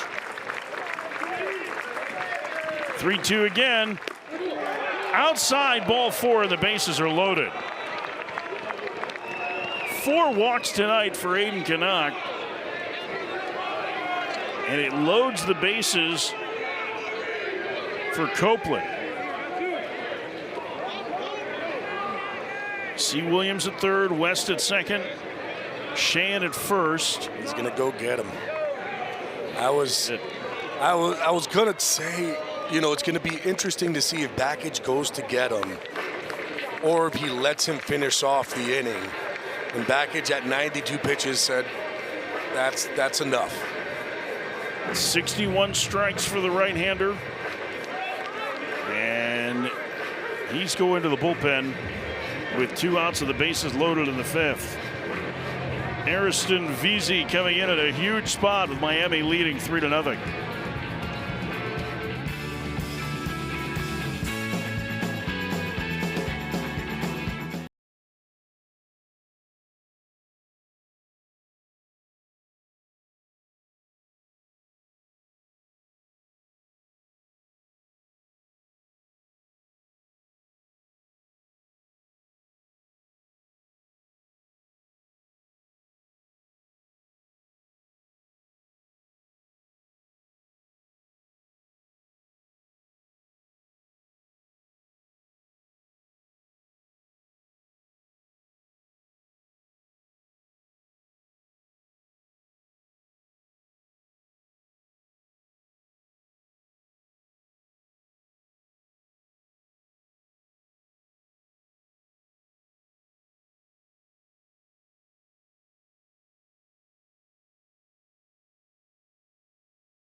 Canuck out after 4 2/3. Right there in the back, you can see his hand on his hat. Sitting on the bench, giving up 10 base runners tonight. But it never felt like he was that far off, Gabby. It feels a lot like the start against Georgia Tech and last week against Notre Dame. It's really interesting when you look at the stat line at the end of the game compared to what you see in person. Ariston Veazey, the transfer from Alabama, is on. You see his numbers this year. Big strikeout stuff. Veazey's just, I mean, it's really good stuff. It's a good fastball slider mix. That fastball anywhere from 92 to 95 miles an hour. And there's a reason why they brought him in to this situation. Lefty's only hitting 100 against him. So he will face Kean Copeland. Copeland, a transfer from Miami-Dade Community College, who hit .361 there last year. He's in a big spot trying to break this open for Miami with them leading 3-0. And he takes a strike at 94. It's 0-1. There are the base runners. Derek Williams at third, Braylon West at second, Van Cheyenne at first.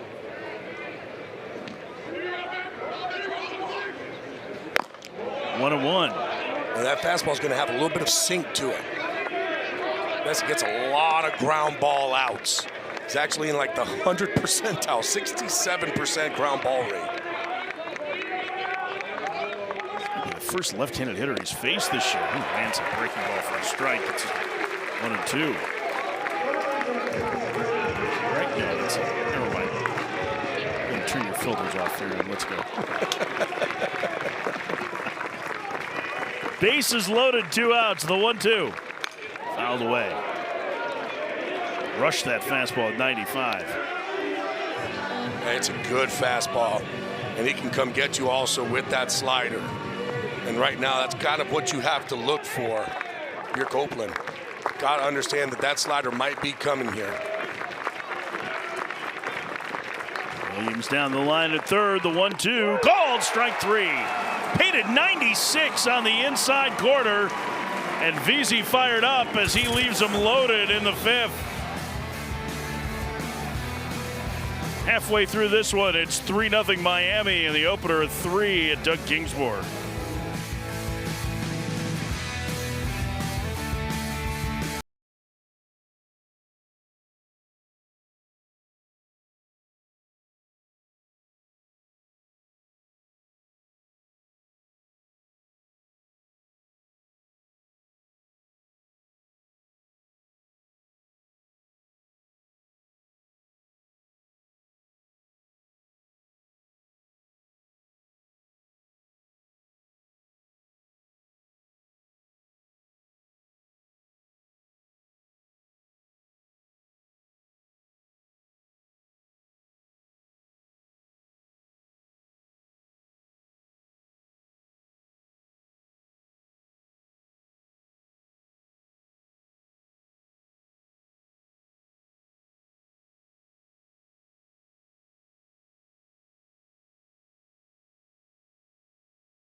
Eric Bakich trying to find a way for his offense to change the momentum. You see the mustache there. It's Mustache March.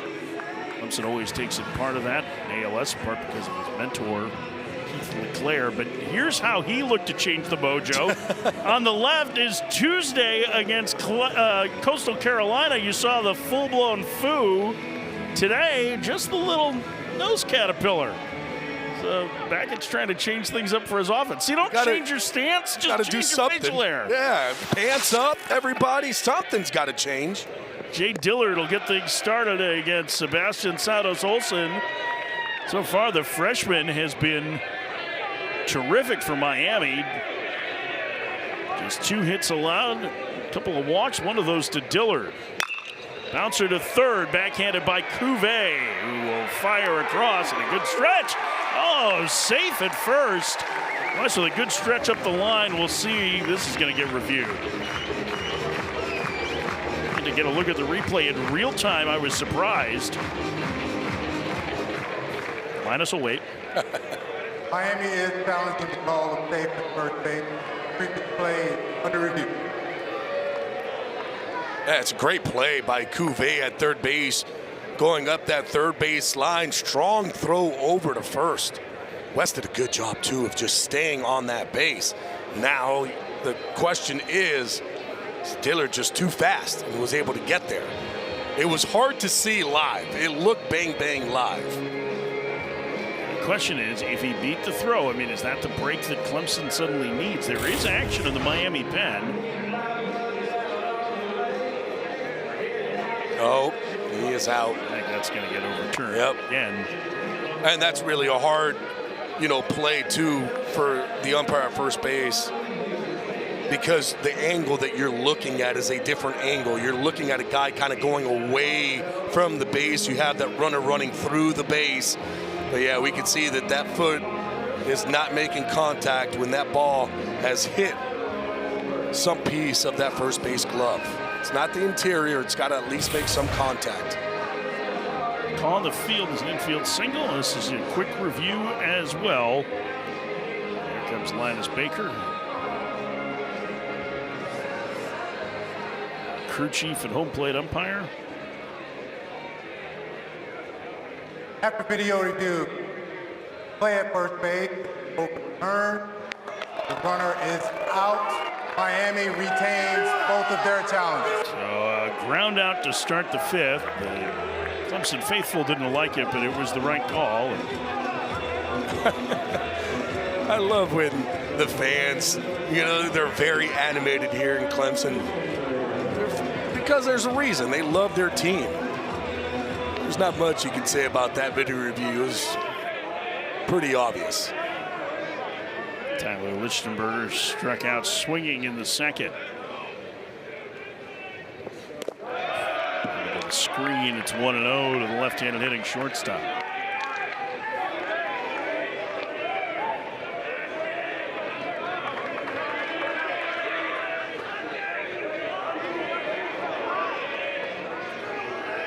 The 1-0. 1-1.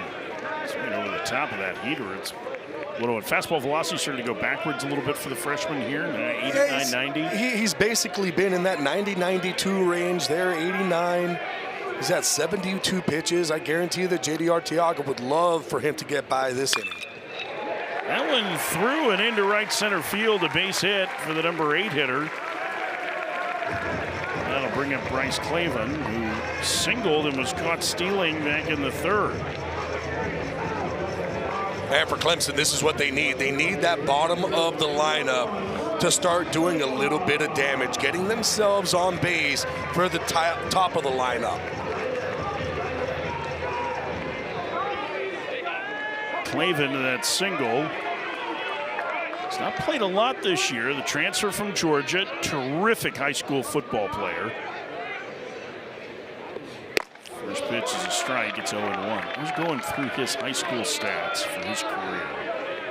I mean, it is pretty loud. He was just a tremendous both thrower and runner. 4,300 yards passing with 44 touchdowns and another 1,300 on the ground with 20 rushing TDs.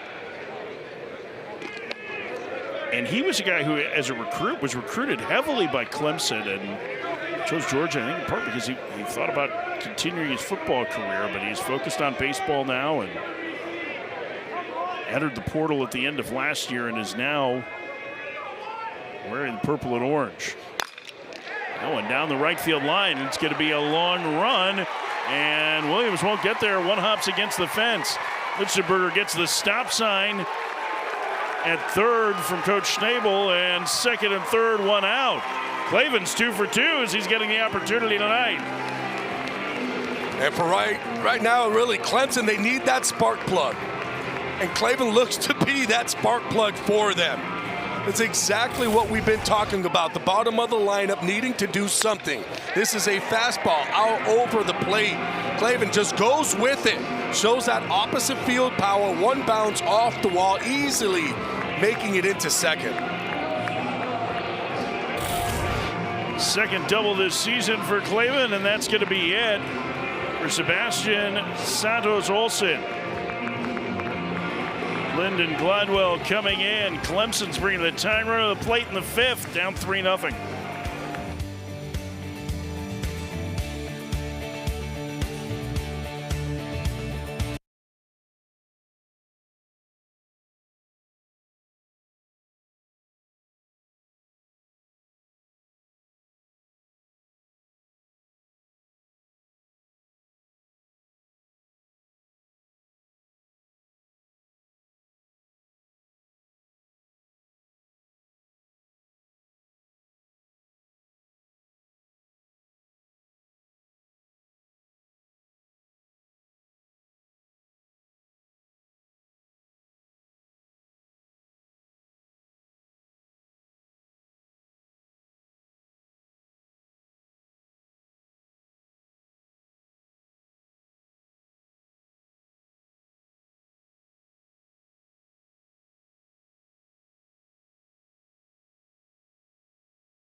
Solid first conference start for Sebastian Santos Olsen. He leaves with a 3-0 lead, but Clemson has a pair in scoring position with one out. As gives her that last group of hitters with Rob Evans will start tomorrow, and Lyndon Gladwell, the transfer from Austin Peay, where he was a second-team All-ASUN performer, comes in here. Doesn't walk anybody. No, it doesn't walk anybody, and has 21 strikeouts in 15 innings of work. It's a good sinker, has a changeup, will throw a slider, will also throw a curveball. It's a 4-pitch mix.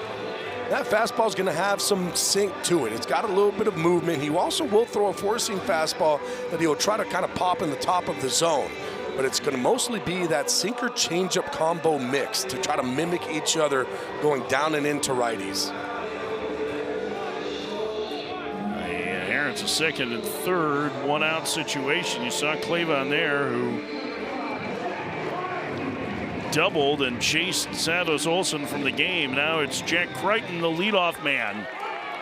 Crichton in the leadoff spot with Jaron Purify out with a broken finger. And a big spot for the senior as he takes inside, ball one. Sosa, a little bit of instruction there to Gladwell on reminding him about the base runners. This has been the best chance now for Clemson tonight to get on the scoreboard. Inside, it nearly hit him. A frisbee there. It's 2-0. Right now, if you're Crichton, you're not trying to do too much.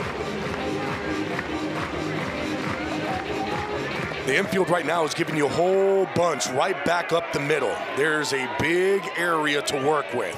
Try to utilize that big part of the field. That one missed, and the count 3-0. Oh, you gotta think that you gotta take here. Powerful Nate Savoy is on deck. 3-0 pitch. Strike. He was taking all the way. It's 3-1. And now you know where that pitch has to start. Now you know where you want to be looking. You always take a pitch for a reason, but that's where you're looking, something that's out over. You don't want anything in. You want to be able to get extension and drive the ball right back up the box. The 3-1. A strike. That was a well-located fastball at 90, and the count's full. Yeah, that's the one you're looking for, though, especially a guy who throws a sinker. You're looking for something out over, something where you could get extension on it. And that one back over the outside corner, and the count full. The payoff. He ran that one in on his hands, and he fouled it off. And I think it's a great boy. You illustrated that really well. Why you take the pitch, why the one out over the plate, even though it's running back to the corner, is the one you want to swing at, because that's the one that's tough to handle. That's the one that's going to be really hard to try to keep your hands inside and keep even that ball fair. That's more of a fight-off pitch, and then you're looking back over the plate again. 3-2 again. Head off the end of the bat, to West. He will feed the pitcher covering, and he missed the bag. The runner's safe. Clemson scores a run, and they're going to have him at the corners for Savoy. Glidewell never stepped on the base. It's an error on the pitcher after a really nice play by West. You're going to get a review.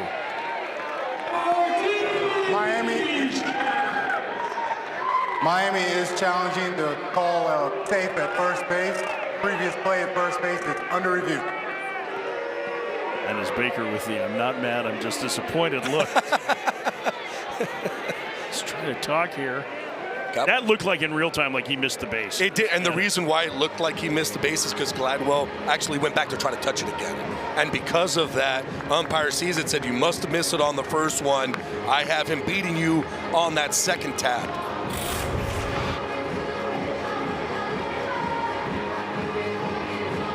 That's going to be tough to see from that angle. See, that's where the second, he misses even on the second, so he's not there.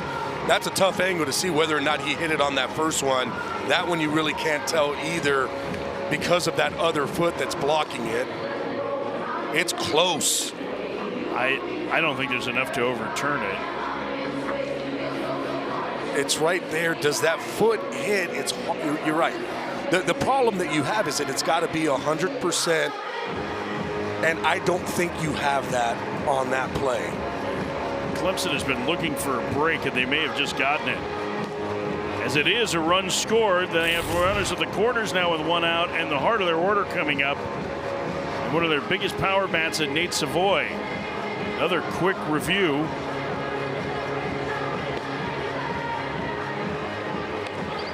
Here comes Linus Baker to tell us the thoughts.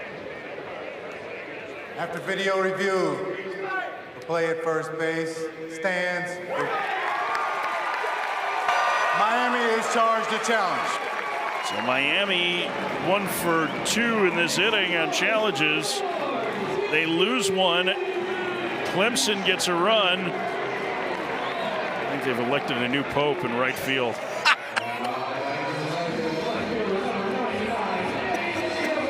Cajun Cafe has the orange and purple smoke going, and Savoy trying to keep the fire burning for Clemson's offense. Error, one run batted in. Error on the pitcher, Glidewell. Tying runs on base now. First pitch. Outside of ball, 1-0. This is exactly who you want up at this point if you're Clemson. If you're Clemson, you're looking for your big boy to do some damage. Nate Savoy has been that guy all season long for you. 9 homers on the year. The pitch upstairs, 2-0. I think Glidewell understands the situation too and understands that, hey, Savoy is up there. A guy with a bunch of power, 9 home runs on the season. You don't want to just leave a pitch out over the plate because he will hurt you. A huge pitch here, maybe the biggest of the night. A strike.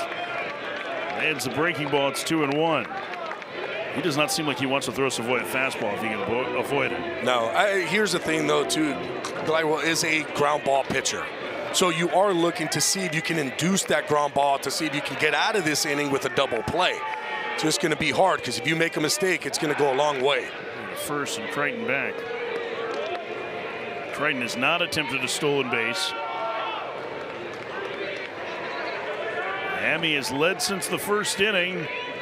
Clemson just getting on the board. Runners get their lead at the corners. Clavin down the line at third. The 2-1. Swing and a miss. Challenged him with 88 above the zone. Now, the higher you get with that sinker, it's not going to really sink. It's going to more play like a four-seam fastball. I think with 2 strikes, he's going for the strikeout here and not the double play. Yeah, you got to go for the strikeout. 2-2. The pitch. Fouled away. That is Kitchen. And if you are going to miss with the fastball, that's what you're going to want to miss. You're going to want to miss arm side into a righty. Well, this would seem to be the spot where if he has a good chase breaking ball, he's going to want to throw it here. And maybe even a righty-righty changeup. 2-2 the count. Throw over, and the runner dives back. And he will throw the righty-righty changeup. Throws it about 31% of the time, so it's his second most used pitch against righties. Savoy will chase outside the zone, but if you make a mistake in the middle, he will crush it. Called strike 3. Painted a fastball in the outside corner for a huge second out. Boy, that's a huge pitch by Gladwell. Everything was in, and what does he do? I'm going to throw a four-seam fastball to that outside corner and just freezes Nate Savoy. Big out. 2 outs for Tristan McClatty. Clemson with him at the corners, down a pair. Throw over and Crichton back. McClatty struck out twice against Santos Olson, the left-hander. And McClatty's due too. 0 for 2 today with 2 strikeouts. This is a situation where he can come up big for Clemson. Miami's got 5 2-out hits. Clemson doesn't have any. Swing and a miss. It's 0-1. This would seem to be a tougher matchup against a righty for McClatty. He actually is not a great low ball hitter. He is a high ball hitter from the left side. And you have a pitcher on the mound that everything is going to be dipping down. That sinker down, changeup down. But you got to just make an adjustment right now if you're McClatty. Pitch. Delayed run by Crichton, who stopped halfway between first and second and is allowed to take the bag. So now the tying runs are in scoring position on the count 1-1 on McClatty. I understand not throwing through there, but just conceding that base means a base hit can get this game even. The 1-1. That one outside. 2-1. I get it. I understand it. I don't love it. I would rather try to make a play, fine, give up a run and get the out and get out of the inning. The 2-1. McClatty in the air to right. Williams going back, still going back, and in front of the 365 sign, makes the catch, and the inning is over. Gladwell gets out of the jam, but Clemson gets a run to the 6th. That's 3-1 Miami.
Here's how we got to where we are today.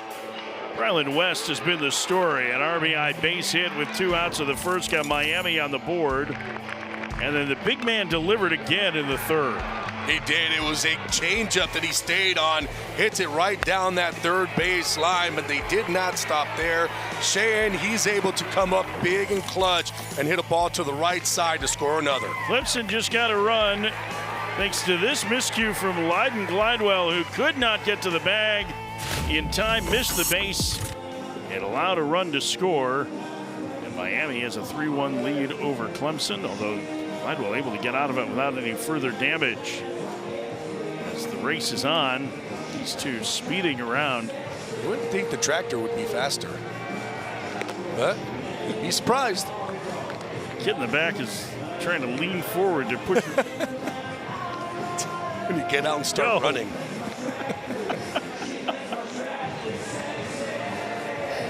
3-1 Miami in the opener of this huge 3-game series for these two teams. Both of them hoping to get back to Omaha.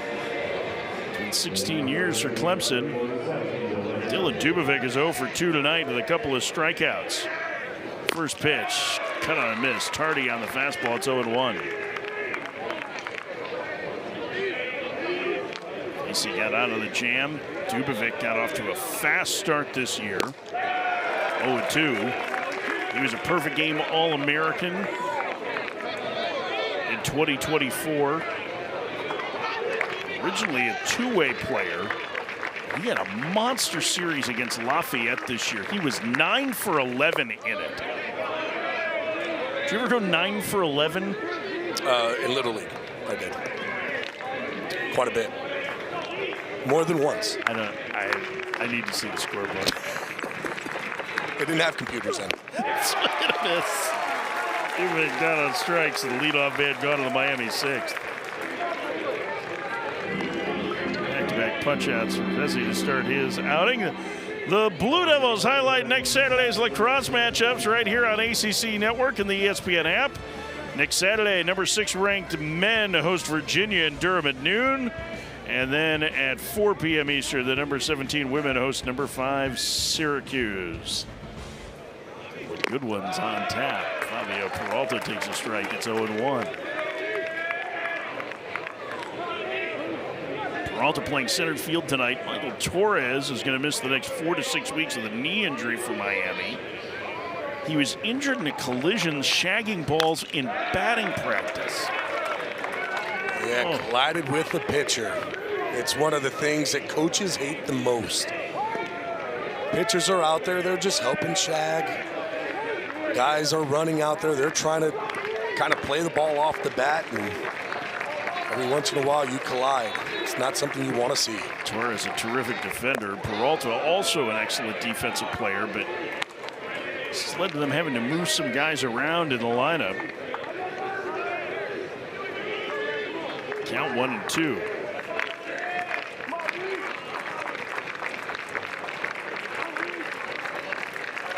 The pitch. Fouled away.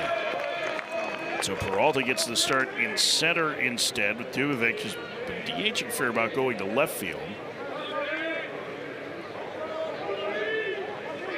Williams in right.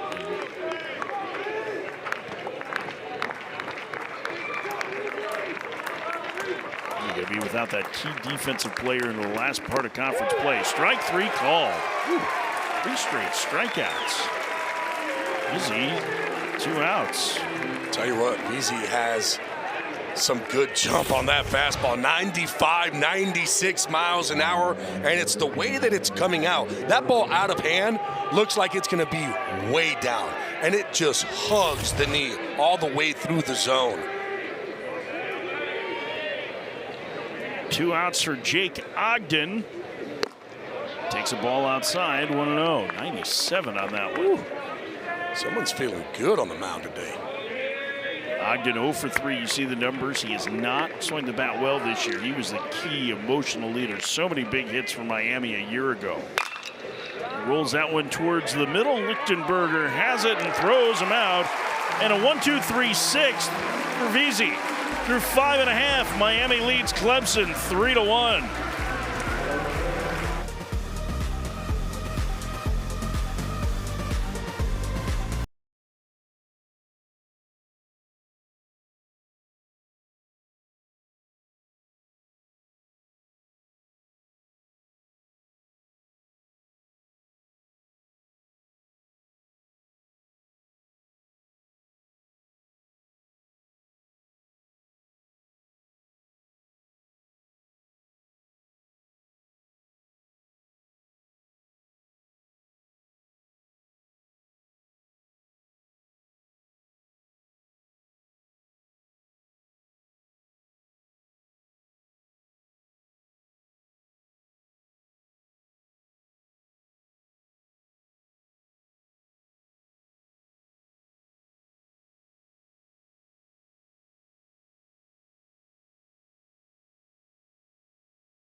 Terrific midweek game coming up Tuesday in Atlanta. Auburn, Georgia Tech, a pair of top 5 squads. Mike Monaco, Kyle Peterson will be there. Both of those teams have sights on Omaha, as do both of these. Miami finished a win away from the Men's College World Series last year. Clemson trying to get back there for the first time since 2010. Gabby Sanchez, Mike Farron with you from Clemson. We're here today and tomorrow. First 2 games of this series. Frank Menendez is back for Miami. His first appearance of the year coming off Tommy John surgery. A very important arm for Miami potentially out of the pen. Injured? No more. A man throws hard. It's 95-96 from the left-hand side. He's coming right at you.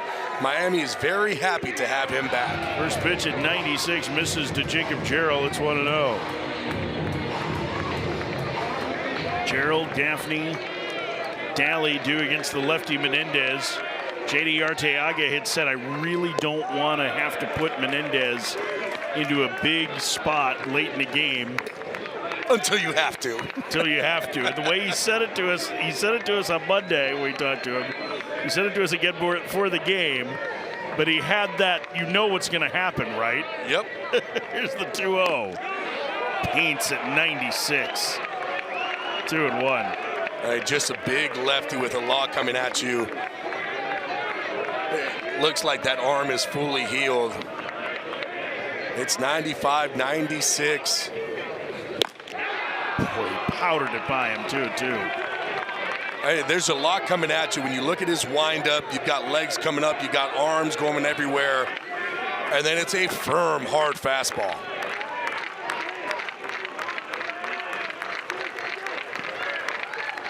Two. Blew him away with 97, 1 out. So much for getting a soft landing, so much for needing one. Well, JD said he didn't want to really use him. He can use him for a couple innings. I don't know, the way he's throwing right now, you might have to have him go out there for 2. He just finished striking out Jacob Gerald. It is not easy to throw fastballs by that man.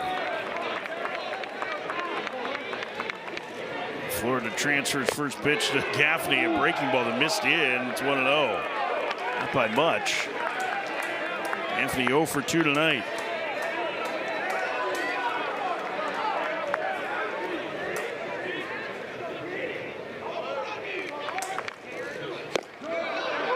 And 97 on the edge. It's 1-1. I mean, you got 83 with the breaking ball. It looked more like a slurve than it did a true 12-6 breaking ball. They had a little bit of tilt to it. But when you're throwing 83 mile an hour on that slurve and then you got a 97 mile an hour riding fastball, makes it tough.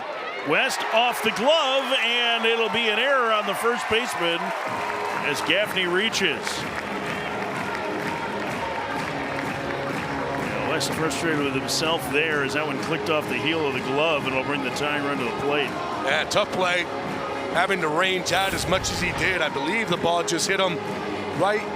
Oh, that's what it was. Instead of trying to backhand that ball, he tried to get in front of it. And as he's trying to get in front of it, that ball hits off the heel. I saw it hit off the heel. I just didn't think that he was trying to get in front of it. That one might be better to just kind of backhand it and play it right off that short hop. Ty Daly, the tying run, swing and a miss. It's 0-1.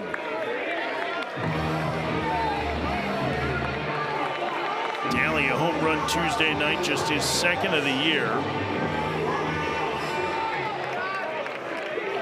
He represents the tying run. The 2 homers do not show what kind of power Ty Daly has. The pitch takes upstairs, and the count 1-1. Transfer from Mercer. All SoCon performer in a big spot here, left on left. There you see the active career home run leaders of Division I. No one has hit more than Ty Daly. And Cuvée tied for second on that list. Upstairs, 2-1. And that's kind of what Eric Bakich was looking for when he came in. A guy that knows the strike zone, has a lot of power. That's what they're expecting. Now, it's tough. You're coming to a new team. You might be trying to do a little bit too much. There's a long season, and I feel like there's a lot of power still left in that bat. Off the end of the bat, 2-2. It's a tough matchup here against the lefty.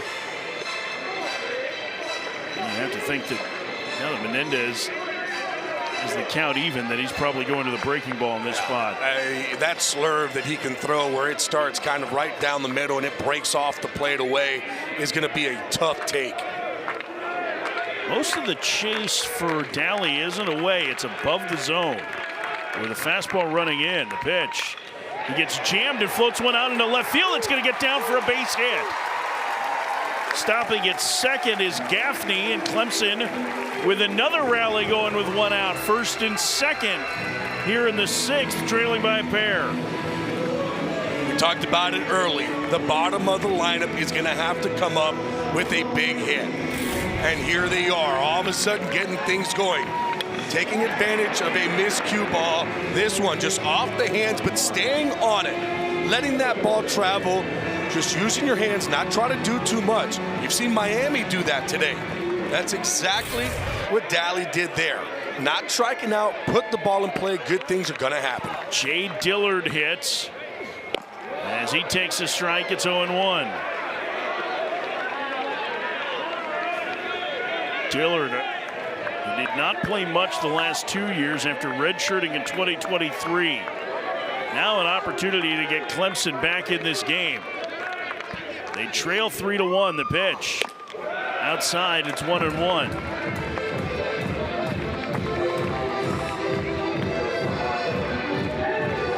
Menendez really having to work hard now. It's going to be interesting to see how far JD lets him go, especially with the pitch count. Trying to get some action of the Miami pen. Foul back into the screen. That one, we got a little scared. Had our booth written all over it. There's a net there, 1-2. Right-hander Packy Bradley Cooney getting loose. 1-2 the count.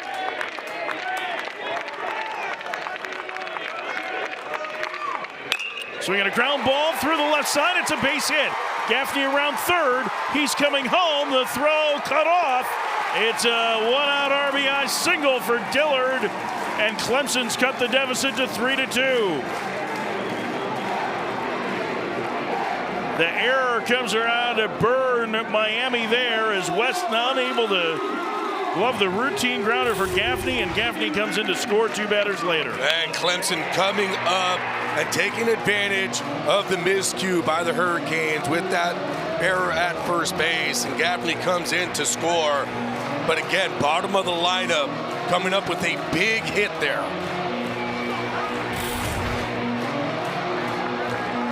Lichtenberger is singled and scored. Due next, and Las Gutierrez. Doing a lot of talking here to get the left-hander Menendez back on track. A 3-2 game. Miami led 3-0 going to the bottom of the fifth, but Clemson has worked hard to scratch across a couple of runs.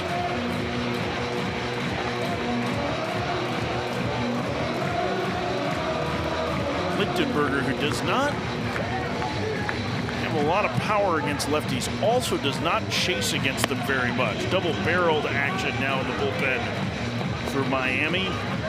Jack Durso, the freshman, joining Bradley Cooney. If I had to guess, this is going to be it for Menendez. I don't see him going anywhere after this, especially with Cleveland behind him, who's a righty. First pitch strike, 93, it's 0-1. First outing in competition coming back from injury. They knew that they wanted to use him this weekend to get him active. And now Linus Baker making sure that he's making eye contact. Menendez just is not having any of it. I mean, he is so focused on trying to get the hitter here. He recognizes that this inning is basically one batter away from spinning out of control. The 0-1 missed outside, 1-1. And after 96s and 97s early in this first outing, as he approaches 20 pitches, It's been 93-94 here. Yeah, I mean, that's going to happen. You got all the adrenaline rushing in on you early on, and then all of a sudden that starts to go away, and now you got to pitch. On the ground, past it, I think Ogden into right field.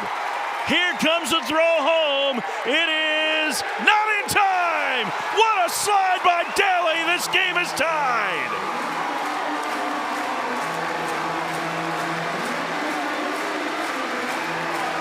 Ty Daly with the swim move to get this game even.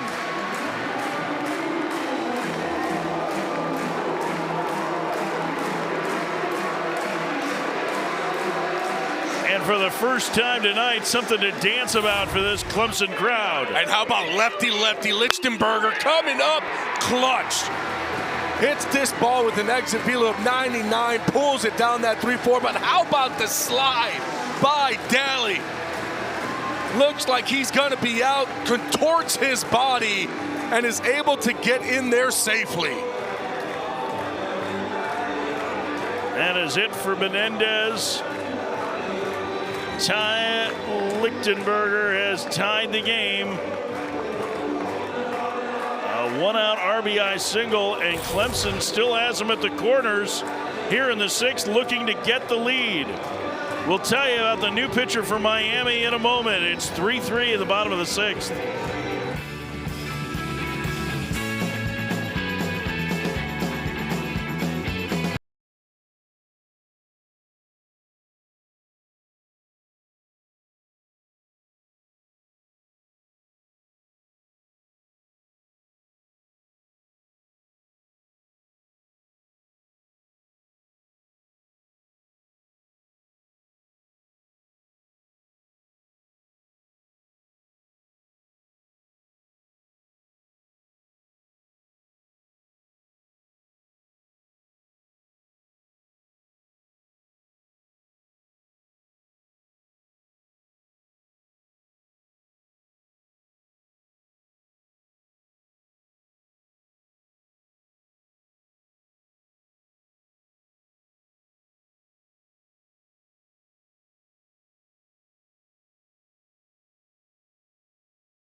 Tomorrow, game 2 of this 3-game series is right here on the ACC Network.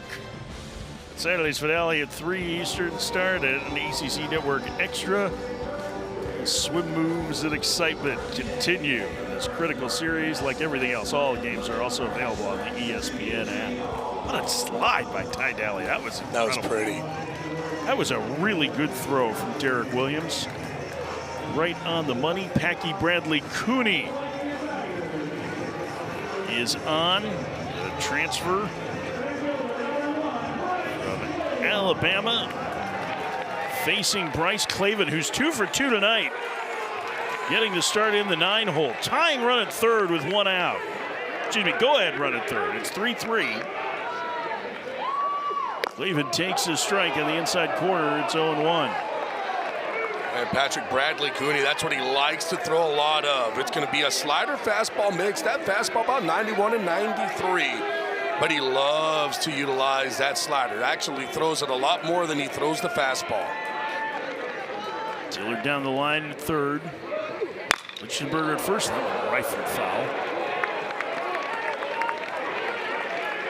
Count 0-2 for Bryce Clavin. Kind of look at this inning for Clemson.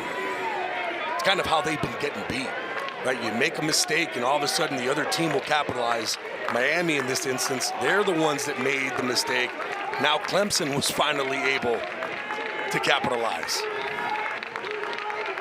The 0-2. Outside, 1-2. I mean, eventually things even out, or the baseball gods smile in your favor. And there was an error, a bloop base hit, and an 80-mile-an-hour ground ball single that set up the base hit for Lichtenberger, who's now at first after he tied the game. The 1-2. Swing and a miss. 2 outs. That was gross. That slider is nasty. He loves to throw it. It's a pitch that he utilizes. He's very comfortable in throwing that slider. He'll throw that slider about 53% of the time. But it's got a lot of action to it. He wants to start it basically middle away to a righty, let it break down and off the plate. Gets a lot of swings and misses. Up to Jack Crichton, who knocked in a run, reaching on an error in the 5th. The leadoff man lines it right to Ogden at second, inning over. Packy Bradley Cooney leaves him at the quarters, but we head to the 7th. It's a brand new ball game. Miami and Clemson tied at 3.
Here's our between inning race. A chicken, a cow, and what our producer Kurt Sutton described as, it's a thing from something. I heard alien, but there's some action going on. This was a running here. We had sprint speed, we had, there you go, down. Man. But he gets back up and the alien finishes. If that was short track speed skating, I think the cow would be the one penalized. They initiated the contact. Holy cow. Oh, man. That's not even as wild as this ball game. We're tied at 3 as we start the 7th. Ariston Vesey back to work against Daniel Cuvée, who fouls it off to the right and out of play. Heart of the order due for Miami. Clemson has rallied to score 3 runs over the last 2 innings and get even in this matchup. Cuvée tonight 0 for 3 against the starter Aiden Canuck. He bounces that one foul. It's 0-2. Vesey set down all 4 that he's faced, 3 of them on strikes.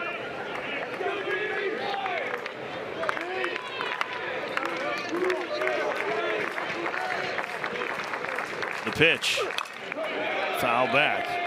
The understanding is that alien was from an online multiplayer social deduction game. I don't know what that is.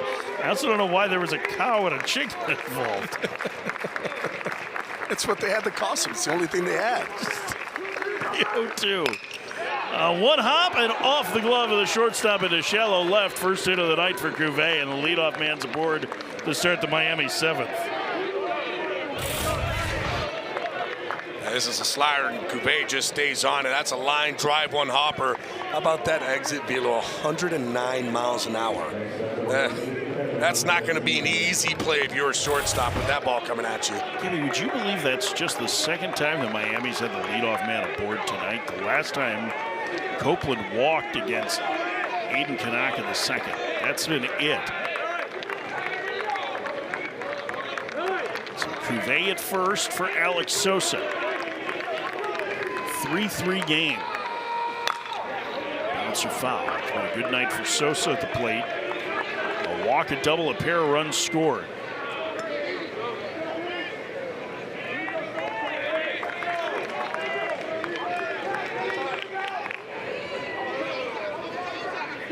Both these teams that lost their first 2 ACC series trying to get on the right side of 500 in this conference the next couple of weeks. That one outside, and the count 1-1. Clemson swept last weekend by Notre Dame after dropping a home series to Georgia Tech. Miami has lost series to Duke and Boston College. The 1-1 fouled away, and the count 1-2. Tell you what, Veazey's still looking really good on the mound. And that's still 95, 96 miles an hour from the righty.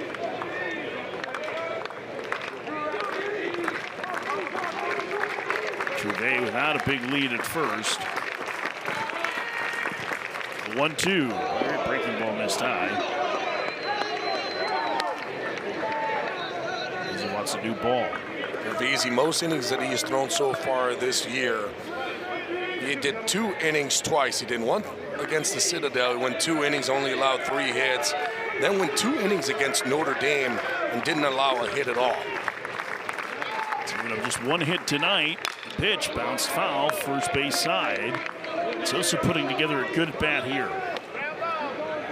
He's going to need to find something other than a fastball, it feels like, to get Sosa out, or Sosa's going to get himself out. Yeah, he does have that slider that he can throw, and he can try to back foot Sosa with it. The problem that you have there is that if you don't get it there and you leave it over the heart of the plate, Sosa can do some damage. Popped it up. Who wants it? It's the left fielder coming in to make the catch, Savoy, for out number 1. Sosa laid on that fastball, and he popped it up. That's the first out in the 7th.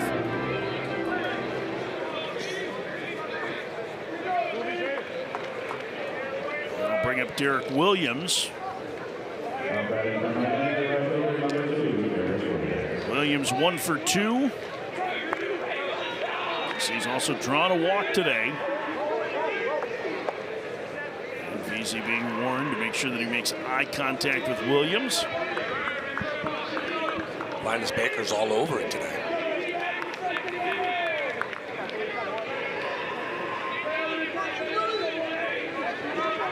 There's the set. And the first pitch. Breaking ball strike. It's 0-1. Linus is usually. Linus is usually. He is. He's got a tight zone. I mean, this right here is perfect for a hitter. If you're facing with Linus Baker behind the plate. Foul tip.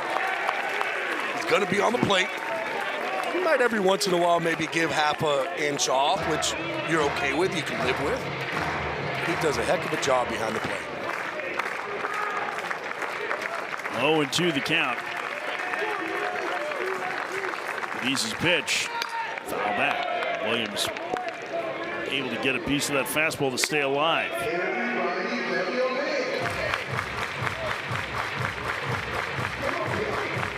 Clemson's crowd starting to get back into this game after the 2-run rally in the 6th tied it.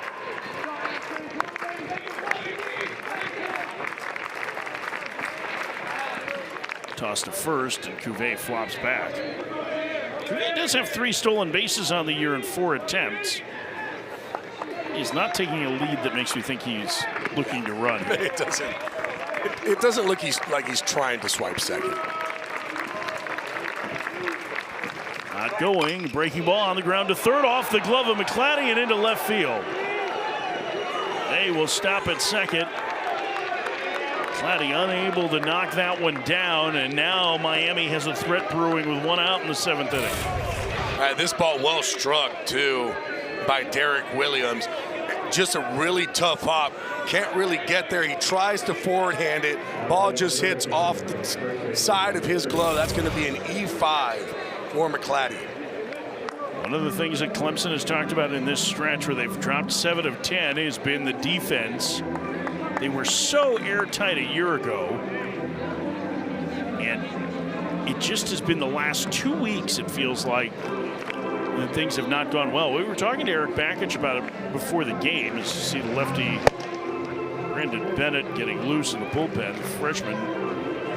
But he said, listen, I felt like we played really good defense. I believe that we have a good defensive team. We're just going through a funk. Yeah, he said last year you had Dom Listy, you had Cam Canarella out there, guys who would kind of make everybody step up their game, especially on that defensive side, and they would make those big plays. And it's kind of like, who's going to be the guy to be able to get everybody going? I hope it's Purify. It's one of the guys who he kept pointing out of, he's the one that we need to kind of be that talker. Purify is out right now, but he is the one who is the vocal leader on this team, and he's been encouraged to keep talking to the defense the entire time. Brylan West hits here. He is 3 for 3 tonight. He's knocked in a pair. The first pitch, he takes a strike at the knees. It's 0-1.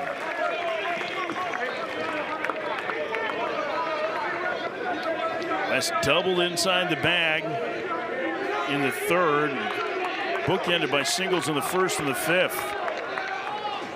Foul back. Pretty good pass at that fastball. It's 0-2. That was more of an aggressive swing that we've seen out of him. Brylan West, it's almost been like just kind of that hard contact, just nice and easy, a quick swing. That swing there, he wanted to do some damage. High to the count, 0-2, the pitch. Up and in.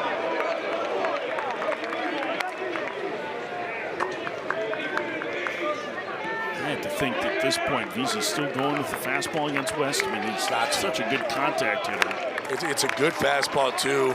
He's been getting these swings and misses off that pitch.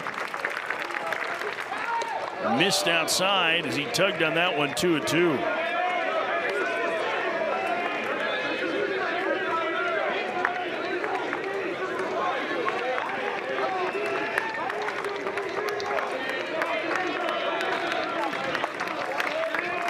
From second, Williams from first, the pitch. That one into right, and it's playable for Daly. He'll make the catch. Cuvée tags and heads for third. The throw cut off. So they'll make third easily with 2 outs. West retired. And it'll be up to Sheehan, the shortstop. Vance Sheehan, single and a walk in 3 trips, including an RBI base hit with 2 outs in the third. Go-ahead run at third with 2 outs in the 7th inning for Miami. And Eric Bakich is going to make a pitching change here. It appears. 35 pitches. Rizzi, and with the lefty getting loose in the pen.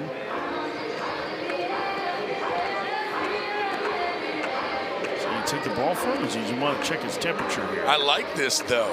And the smile with Bakich, it's almost like, hey, I want to stay in here, and he lets him in. It's talked him into it. Yep, it didn't seem like he needed much convincing on that. No, he wanted to see where he's at. Sometimes that's what head coaches want to see. Go out there, and I'm going to see kind of his temperament, see where he's at. All of a sudden, Vesey goes, hey, I'm staying in here. This is my guy. This is my inning. I said, all right, go get him. Bakich is going to leave it in the hands of his right-hander. To face Sheehan. Go ahead run at third with 2 outs. Williams at first. Foul back. It's 0-1.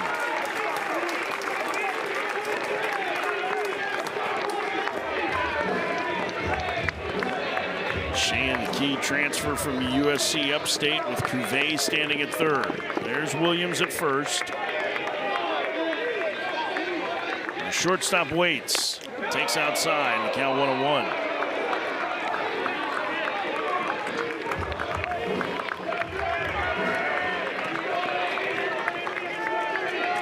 change the complexion of this team defensively. Moving to the shortstop role, sliding Ogden over to second. He takes a breaking ball strike, gets 1 and 2.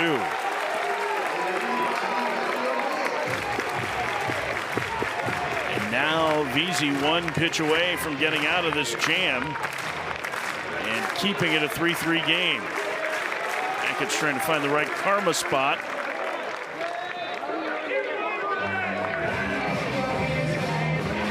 A new ballpark, a new ball of this VZ.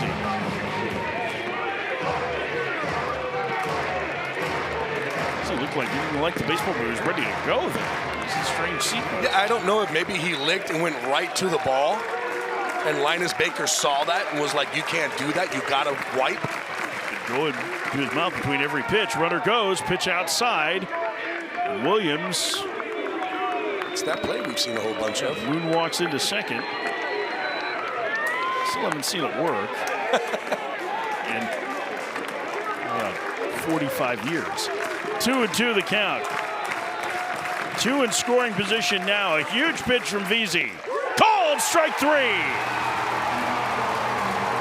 VZ talked his way into the game, and the first guy to high-five him is his head coach. VZ, paint, time to stretch. They are fired up here in Clemson. Tigers of Miami 10-3.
Clemson getting a break and manufacturing 2 runs of the 6th to get this game even. And all happened with just a mistake. West can't come up with it.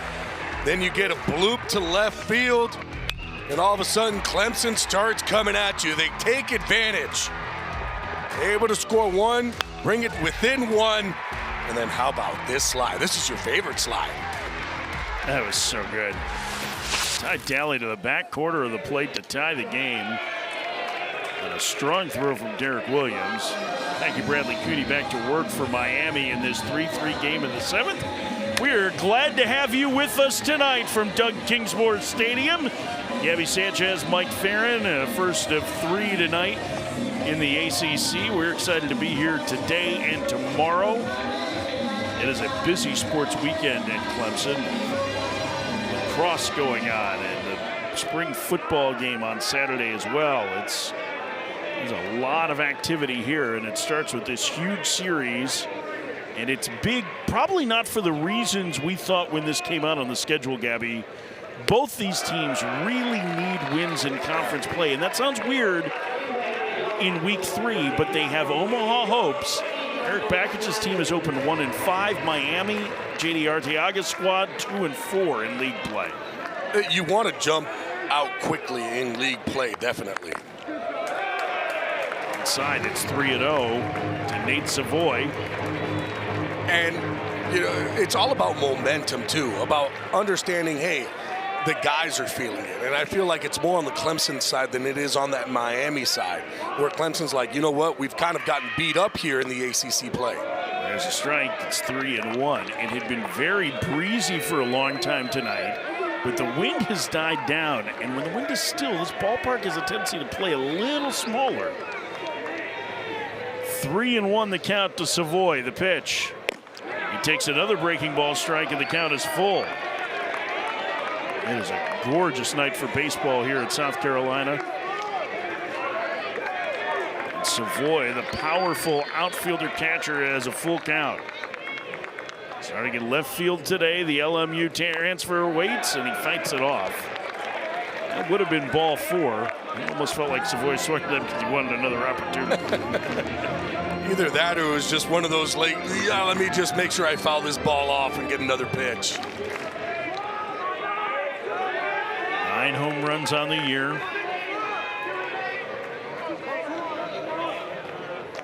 Mackie Cooney's 3-2. Swinging a grounder. Diving stop by Cuvée. Gets to his feet, throws. West holds the bag for out number 1. Fine play on both ends by Miami's corner infielders. 1 out. Clemson is challenging the call of out at first base. The previous play is under review.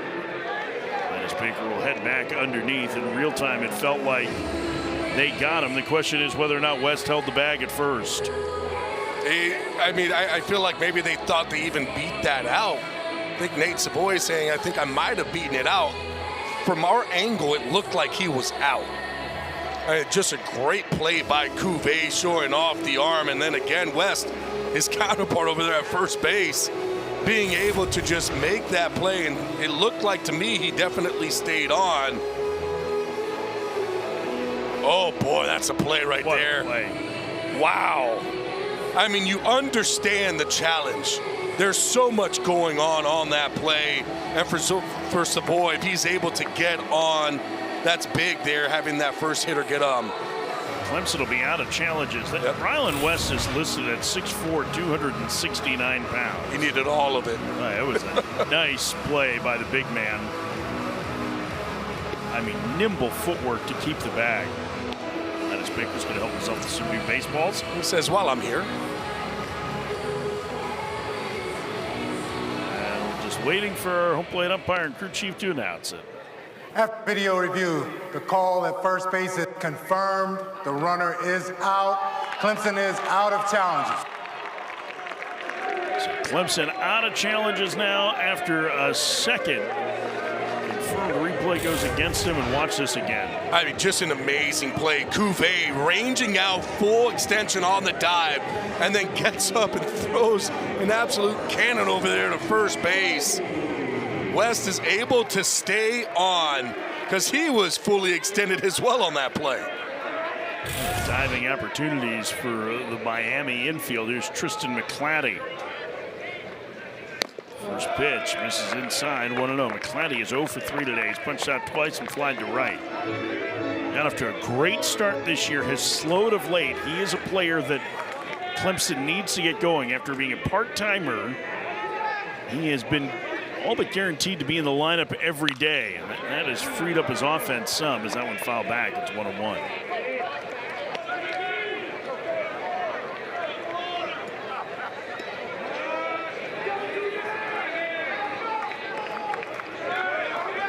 Clanny against Packy Bradley Cooney.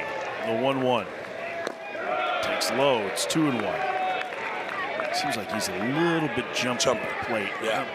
I mean, look, his last at-bat with McClatty, it looked like he kind of figured something out. He hit that deep fly ball to right center field. That's when the wind was blowing in, and another day, that ball might even push out.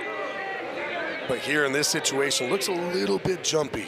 Squares to bunt, takes inside. It's 3-1. Second time he's shown that today, and there is a huge.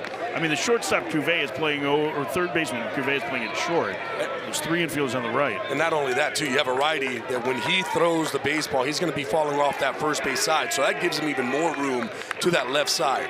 So trying to do it 3-1. He squares and takes ball 4, and so he's aboard with 1 out in the 7th. Go-ahead run aboard for Clemson here. These are the weekend's featured ACC Network softball games. 10th-ranked Florida State and Clemson square off at noon Eastern, 5 Eastern, 2 Pacific. Number 19, Duke. Number 22, Stanford in Smith Family Stadium. Like everything else, both games are available on the ESPN app. That's coming up, softball on Saturday. 3-3 the score, bottom of the 7th inning. Leading home run hitter for Clemson coming to the plate, and Eric Bakich is going to use an offensive timeout to gather everybody together here. Is this where he runs the hit a home run play? This is what we're doing here. And this is all really just a stall tactic, which sometimes it's really good when you have a pitcher on the mound and you think maybe he's kind of a little bit sporadic. You call the timeout, you get the pitcher to think a little bit more about the situation at hand. And I feel like you got Purify in there too. That's something that they said they wanted to do. Every single time that there was going to be any type of meeting, we want you in there, we want you talking. Package, Dick Schnabel, the hitting coach, third base coach. You had everybody in there. Coach, yeah, everybody in the group. Mazer. Irvine product at first. There you saw Jared Purify, a guy that they cannot wait to get back in this lineup for Clemson. Jacob Jarrell hits. 3-3 the score, bottom of the 7th inning. McClatty's the go-ahead run at first. Jarrell leads his team in homers, throw over to first, and the runner dies back. That was all but a guarantee he was going to throw over after the meeting, but Jacob Jarrell is not up there to bunt.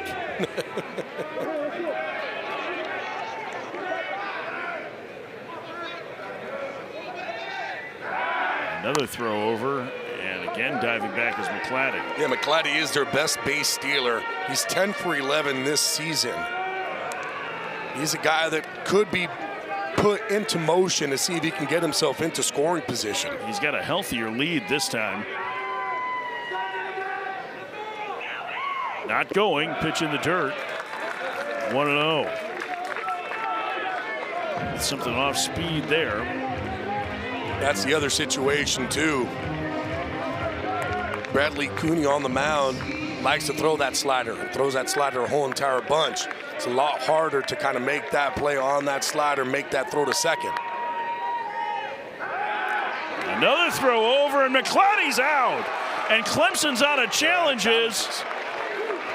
That's a huge second out as he's picked off first. He got him leaning. It looked like he wanted to run there. I'm not sure that they got it, but they're out of challenges. There's nothing you can do.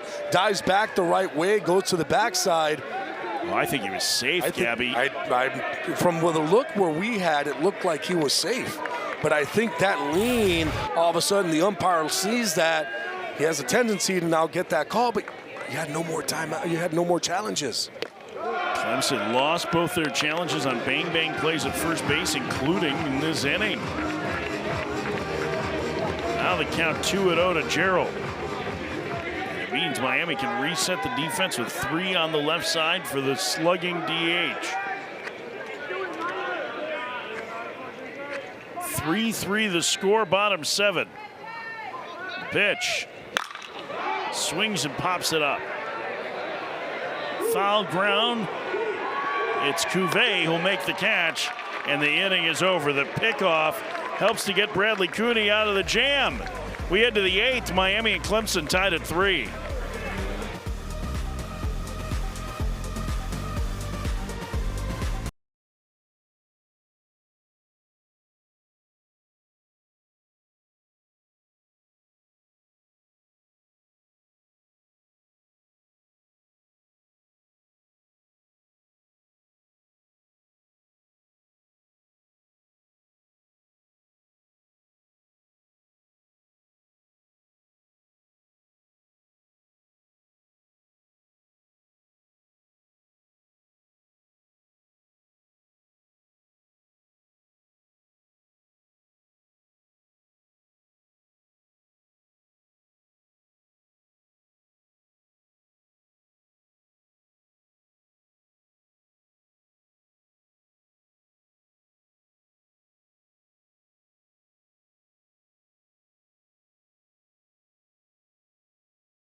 Harrison Vesey settled this game down for Clemson with his big fastball.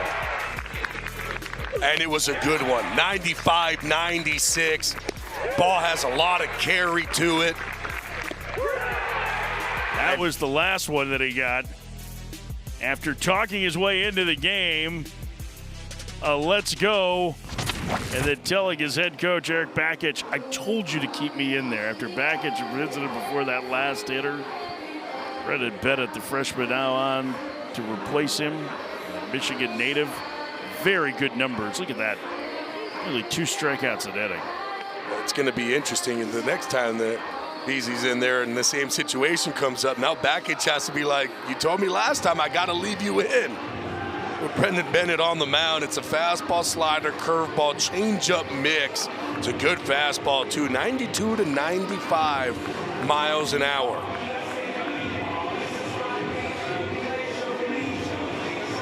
Lefty will face Keon Copeland, the scheduled hitter. You're going to get a pinch hitter for the left-handed hitting Copeland here.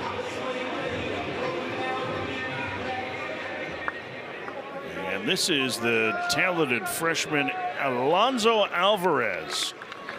The switch hitting catcher takes the ball inside 1-0. Alvarez was a prep prospect that kind of flew under the radar, but he has been very impressive for Miami so far this season. Swing and a miss, a hanger there. It's 1-1. You see the numbers for the true freshman. An OPS over 1,000 so far. He's been swinging the bat extremely well. This is where JD is looking at this game, understanding lefty-lefty matchup, don't want it. Let's bring in the righty. Alvarez up. There's some power in that bat. Seeing if he can get something going for Miami. Up and in, and they count 3-1.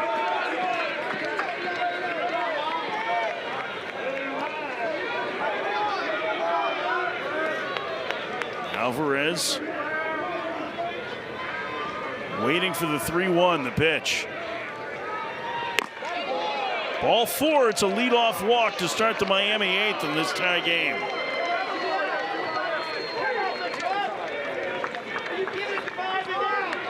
So Miami gets the leadoff man aboard, and here's their other talented freshman, Dylan Dubovic. Go ahead, run at first with nobody out in the 8th inning.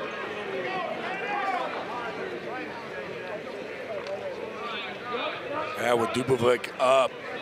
Started off this season, boy, he was hot.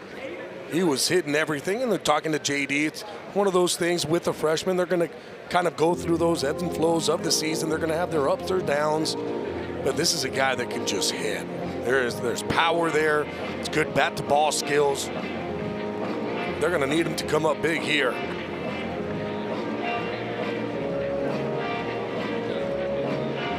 Bennett, whose numbers really hasn't walked many guys after a long conference. He's going to get the opportunity here to face Dubovic.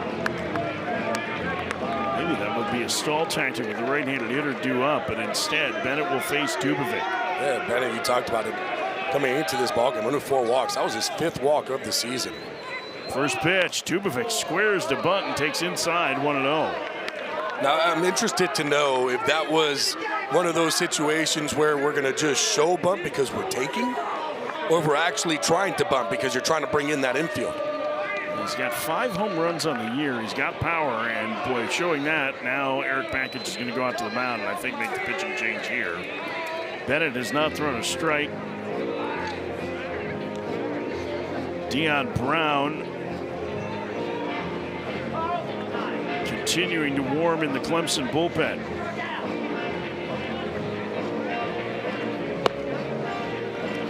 I had to think that this is going to get Bennett here, that this is going to be a pitching change. I believe that last visit, yeah, I mean, I've seen it plenty too. Yeah, well, right? Gerald was it. I mean, that was the 5th visit, right? So Yeah. they would be out of mound visits if that were the case. So this feels like a pitching change. I've seen Bakich do this a whole bunch where he in between an at bat, he'll go and he'll get a new pitcher. So 1-0 count, and the new pitcher will be Dion Brown as he'll enter this game. This is the first of 3 games of this series. The opener in this important ACC series. Tomorrow, 8 Eastern, we'll have game 2 for you on ACC Network. Then Saturday, the series finale at 3 Eastern on ACC Network Extra. Like everything else, all games are also available on the ESPN app.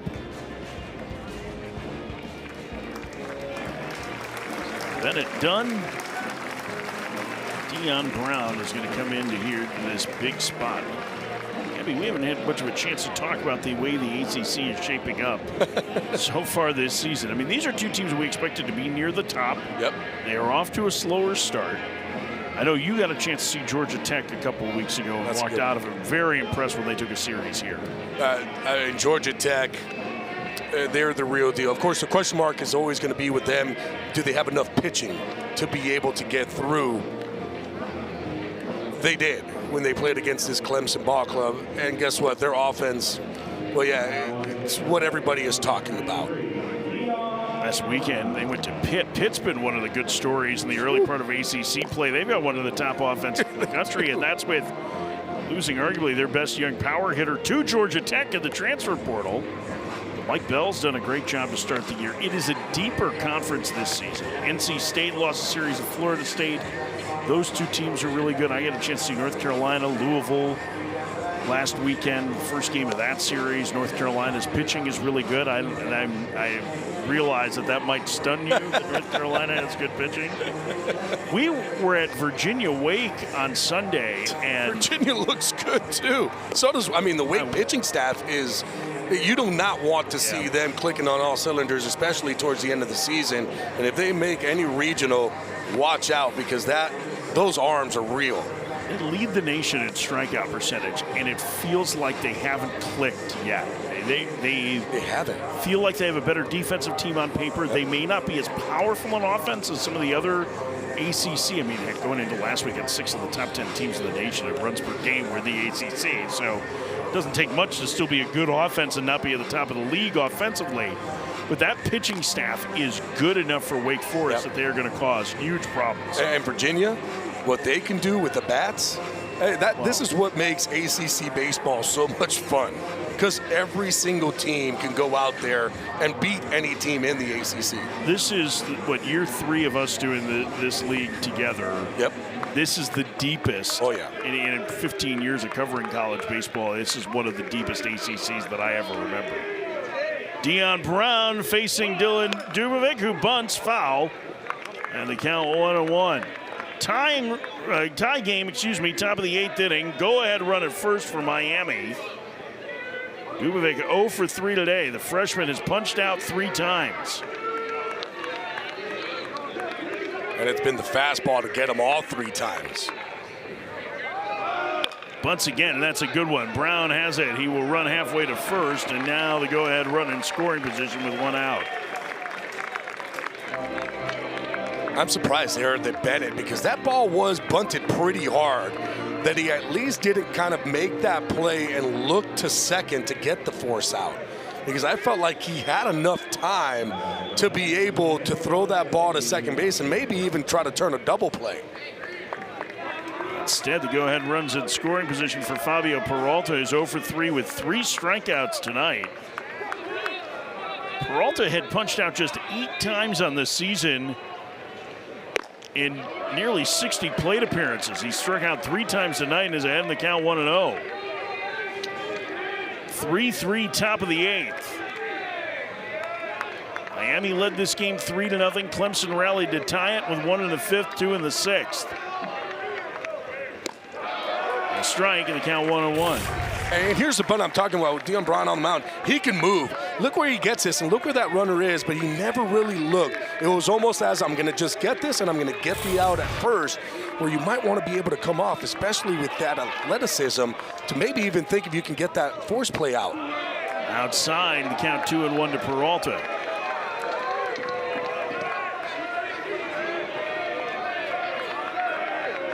As it is, they get an out, and I'm sure that's part of what his thinking was let's just get an out. Get an out. Yeah, I get it. I just saw that and I went, man, they had a chance at second there.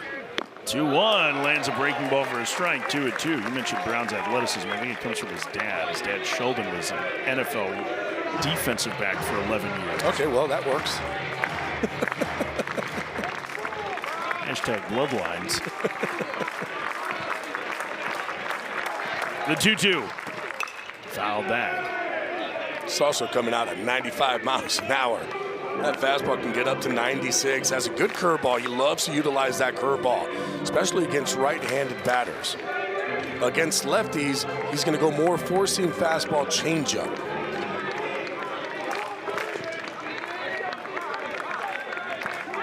Two and two the count. Alvarez from second, the pitch, fouled away. Peralta fighting off pitch after pitch.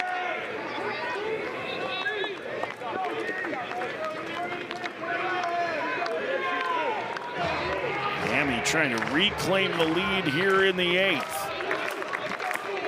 It's been a tight, tense ball game. The delivery on the ground to second.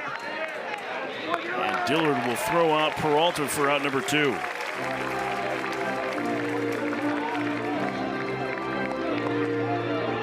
It's going to be back-to-back innings for Miami with 2 outs and having a man at third base. Jake Ogden coming up, who, when we talked to JD Arteaga, he said kind of the same situation that's been going on with Daly, where he's hitting the ball hard, just has nothing to show for it. Ogden has not been off to a good start offensively, but he's got a chance to give Miami the lead. All 3 of their runs have scored with 2 outs. Ogden uses the whole field, has a knack for these moments. He takes a strike and the count 1-1.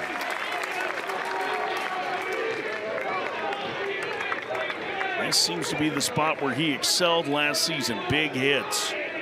Big home runs. UNC Greensboro transfer a year ago takes high. It's 2-1.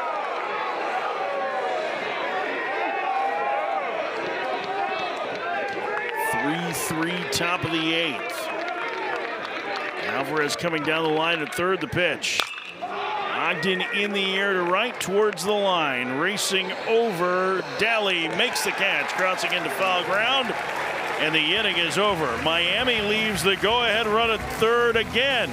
Through 7.5, we're tied at 3.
Yeah, this is how the Sanchez family spent spring break. They came to a baseball game in Clemson. Yep. They tell you, where are you guys going now? You're all up into the camera. Now you want to go away.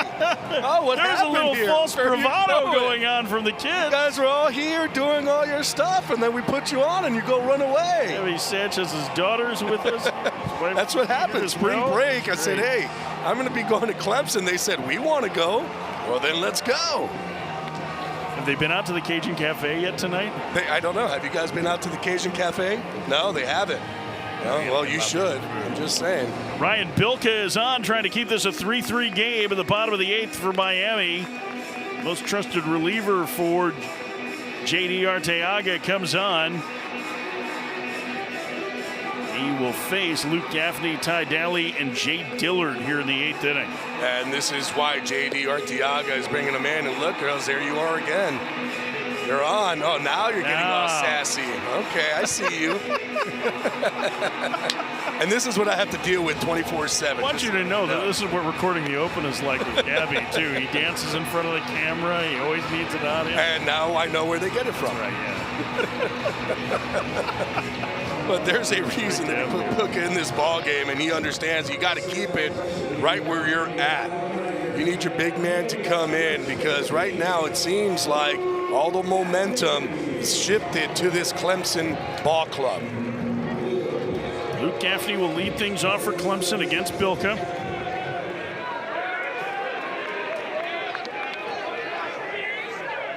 Right-hander Bilka's first pitch. This is low ball, 1-0. Transfer from Richmond. Started his college career at Wagner with the Seahawks there, and a former All-NEC starter. He made 18 relief appearances last year for Richmond and threw 62 innings out of the pen. Ties up Gaffney. It's 1-1. Tell you what, Bilka is a good fastball, about 92 to 95 miles an hour, has a splitter. Gets a lot of swings and misses with that good splitter, a slider as well. It's gone full dad hat as well, the 1-1. On the ground, back towards the middle, sliding backhanded stop. Jake Ogden throws him out. They have this saying with Miami that that's Ogden baseball when Jake Ogden makes a play, and that's what Ogden baseball looks like. One gone. I thought that ball, too, hit off of Bilka. The way that it bounced was right before his foot. And then Ogden with the sliding grab and makes it look easy. Like just a routine play, no big deal. Let me make this sliding grab, get up. Strong throw over to first. Perfect. He flipped that ball from his glove to his bare hand while he was still getting up. Ty Daly takes a strike. It's 0-1. Daly singled and scored in the 6th, the tying run with an incredible slide. Tyler Lichtenberger singled to right. Derek Williams nearly threw him out of the plate, but Daly's slide got him home. And the count 1-1. Been on base twice tonight. Just 2 homers on the year, but real power. 60 career home runs between Mercer and Clemson. The 1-1 in the dirt, 2-1.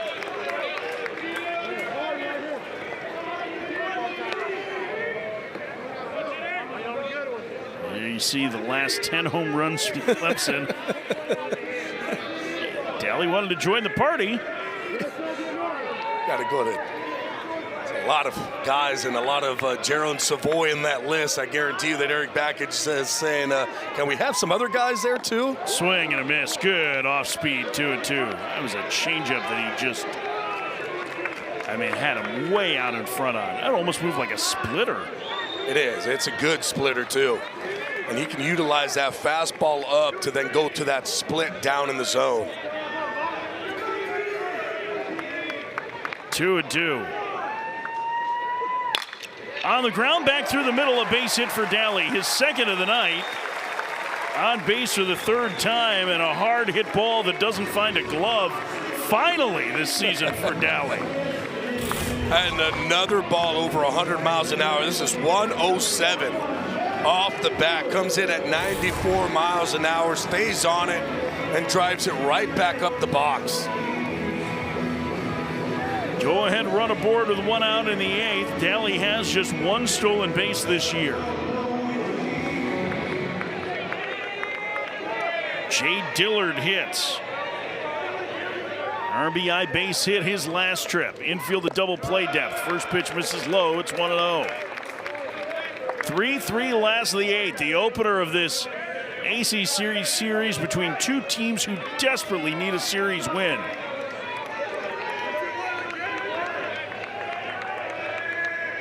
The 1-1. Lands the breaking ball for a strike. It's 1-1. Clemson comes in tonight having lost 7 of 10. Miami swept Creighton last weekend. They've won 5 in a row, but they had lost 3 consecutive weekends before that. The first 2 in ACC play and getting swept in a rain-shortened series by Florida. Down low, it's 2-1.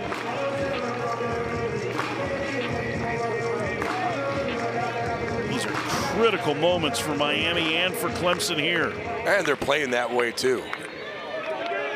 Both of these teams, it's a tight contested ball game. They're over and the runner dives back.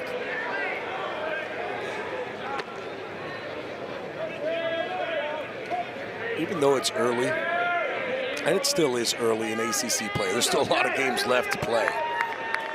You know that each one of these teams, this series means a lot. Swing and a miss. 2-2.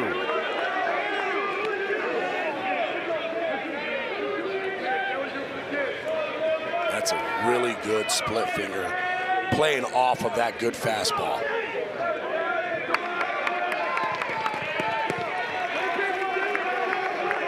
Daly away from first. The pitch bounced over the head of the catcher. And a wild pitch is going to put the go-ahead run in scoring position with 1 out. Yeah, there's nothing that you could do if you're Sosa there.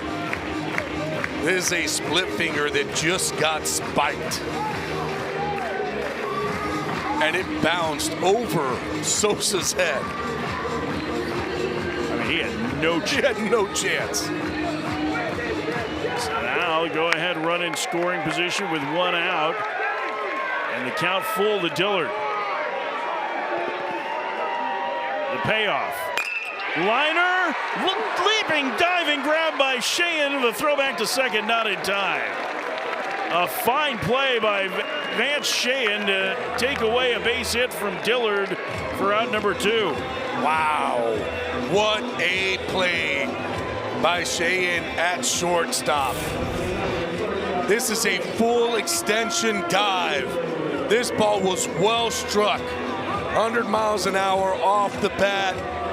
Full extension, making the play. Smart base running too by Daly. Understanding you got to see that ball down. The play is made and hustles himself back to second.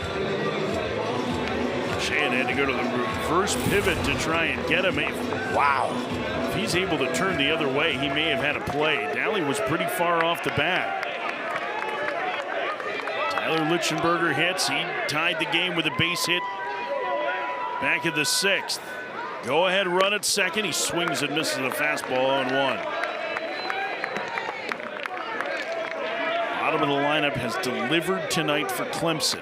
They have had to scratch and claw for every run this evening, but they have a chance to take the lead in the 8th inning. They trailed this game 3-0 in the 5th. Bilka gets his warning for not making eye contact. He tapped his chest to say, "My bad." 0-1 the count.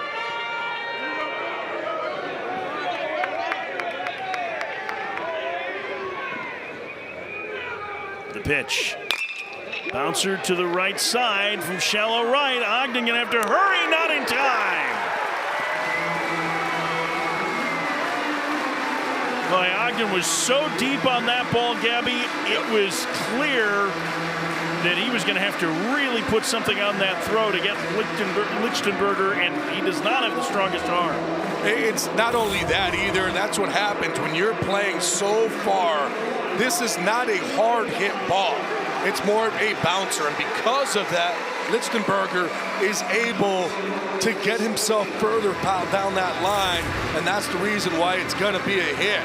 If he was playing a little bit closer up, but you understand the situation too. You want to keep that runner at second from scoring.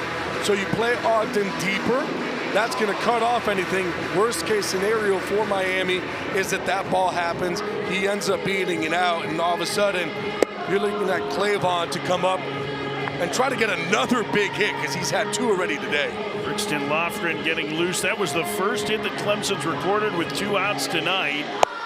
Lance Gutierrez makes his visit to the mound, the pitching coach for Miami, giving Bilka a breather before he faces Clavon. And Eric Bakich is going to use their second offensive timeout. 2 of the 3 involved.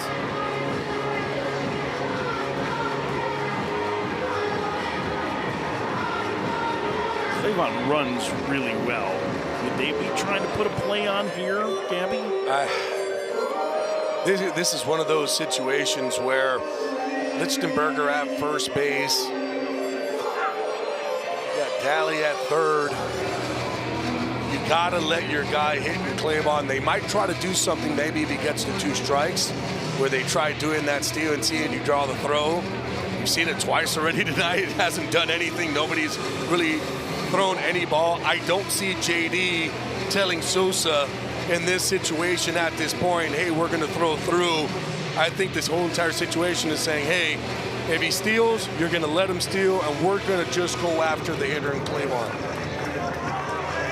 Bryce Clavon 2 for 3 tonight, getting the start in center field. The infield back on the left side, just holding the runner at first. 3-3 score, bottom 8.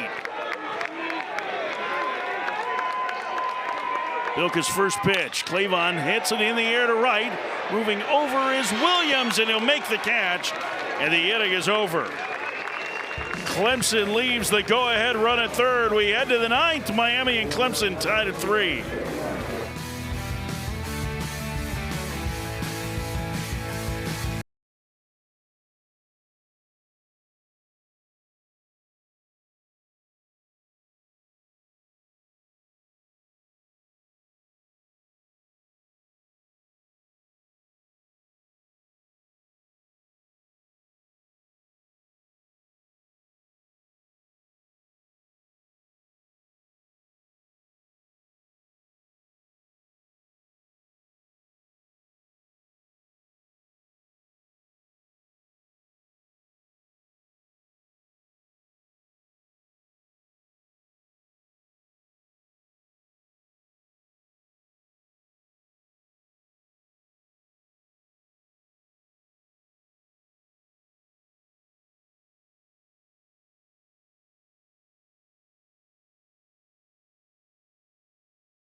Ninth inning tie game, Miami and Clemson in the opener of this 3-game series from Doug Kingsmore Stadium. It's been a fun one tonight.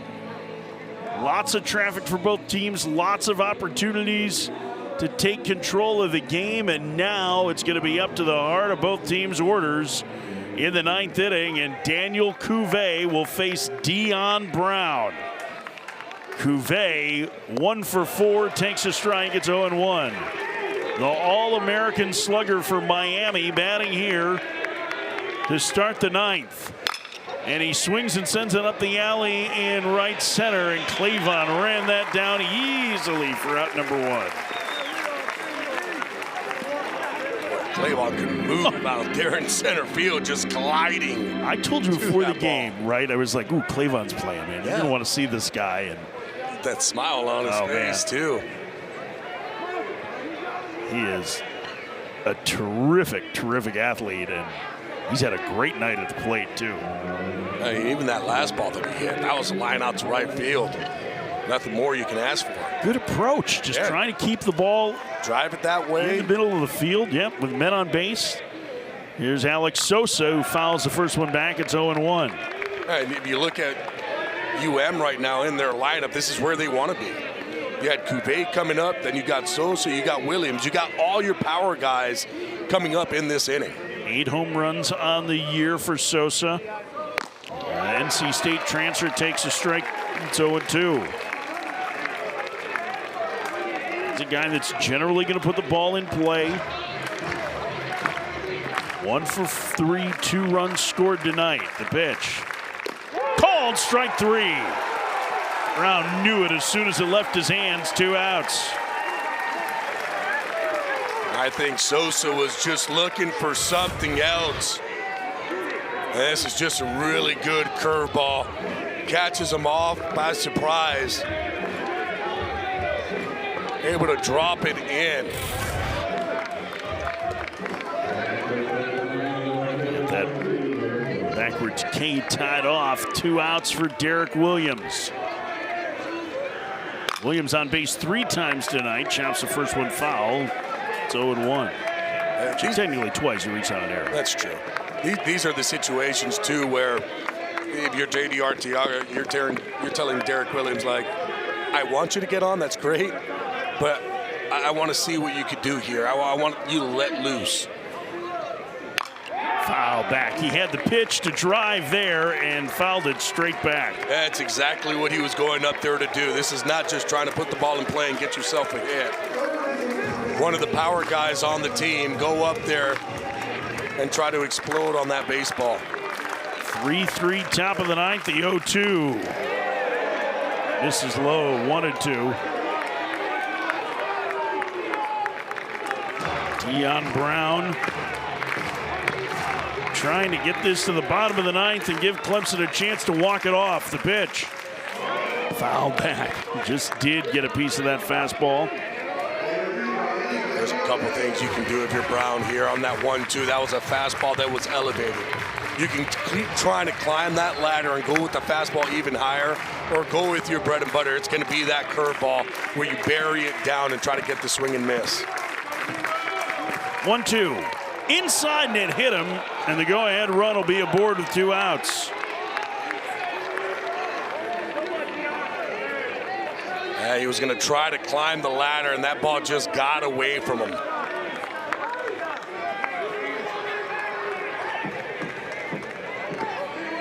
It'll bring up West. Brylan West has had a great night at the plate. Not a lot of power. Only 2 home runs this year. Contact hitter, big hole in the right side. Williams flops back to first. Williams on the season, 3 for 5 in stolen bases. First pitch outside, 1-0.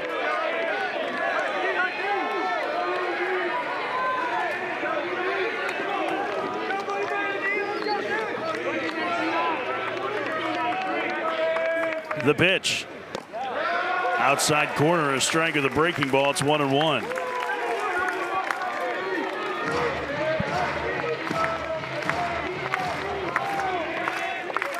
Williams the lead at first. The 1-1 lands the breaker for a strike. It's 1-2. Well, he keeps going with that breaker. It's one that he's confident with. And he can throw it for a strike, especially when you're up there looking for 95 miles an hour. It's going to play off the same trajectory off that fastball. Swinging a roller to third, charging McClatty, throws to first, inning over. Deion Brown posts a scoreless 9th. We head to the bottom of the 9th, top of the order due for Clemson. We're tied at 3.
Last of the ninth, tied at 3. Top of the order due for Clemson.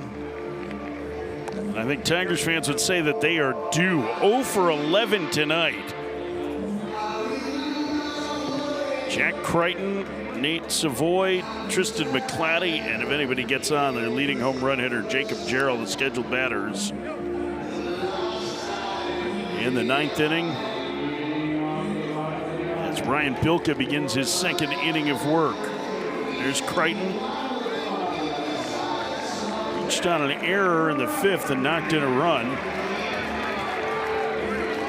Bilka trying to send this to extras.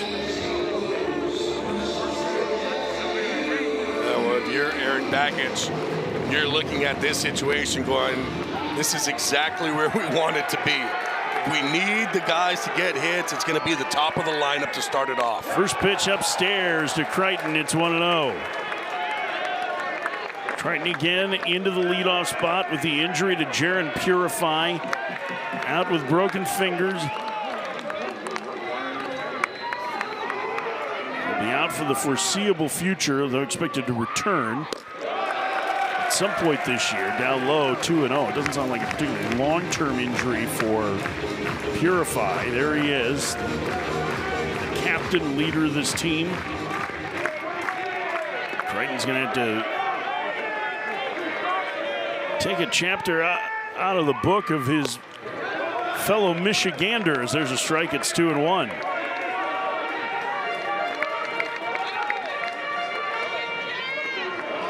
Eric Baggage hoping his team can finally take advantage of some breaks that they received tonight and get the game even.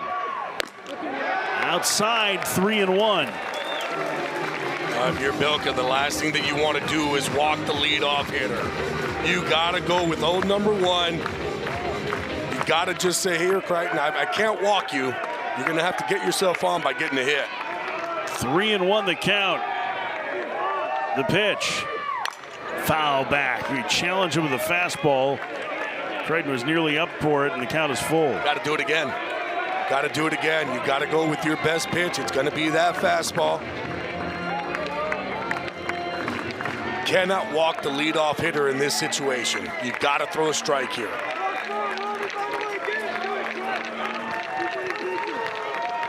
The 3-2. Bounce towards the middle. Going to be a tough play. Shane behind the bag at second. Throws him out. Boy, there has been some sparkling defense from Miami at short, second, and third tonight. 1 out.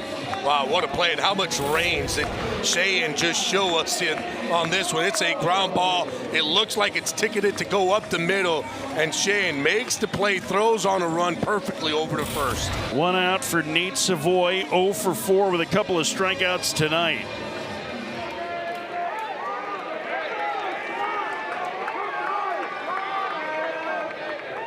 Big hole in the right side. First pitch, he takes inside, 1-0. Savoy, a freshman All-American last season. You saw the numbers that he put up in Loyola Marymount. They are even better coming into tonight here in the ACC.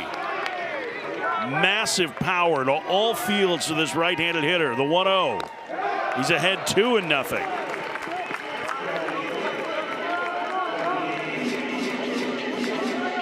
Three infielders to the left for Savoy. That huge hole in the right side. This is J.D. Arteaga saying if you want to try to shoot a ball to the right side, go for it. We want to take away your thought process of power then. There's a huge gap in right center, too. He takes low, and it's 3-0 with McClatty on deck.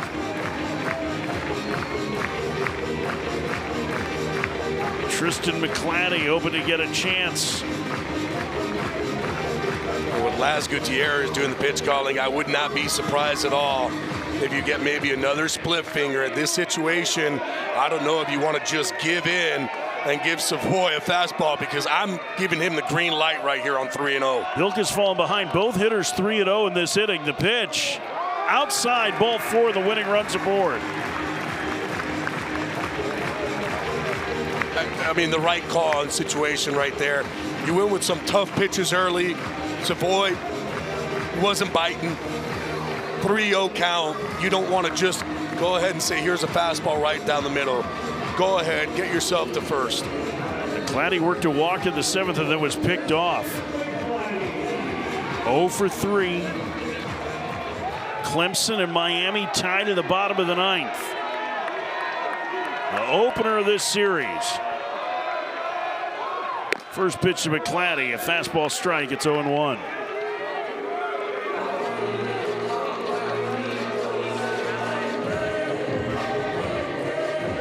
Tristan McClatty, the Georgia native, waits.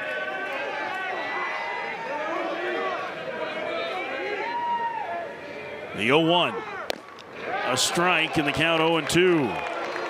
McClatty did not like that call, but he's behind on the count. I tell you what, Bilka kind of found it again against McClatty. That ball was spotted down and away. Now they put the big shift on for McClatty, so there is virtually no one on the left side of the infield. Cuvier's all the way towards the middle. Swing and a miss. Got him with a splitter, 2 outs.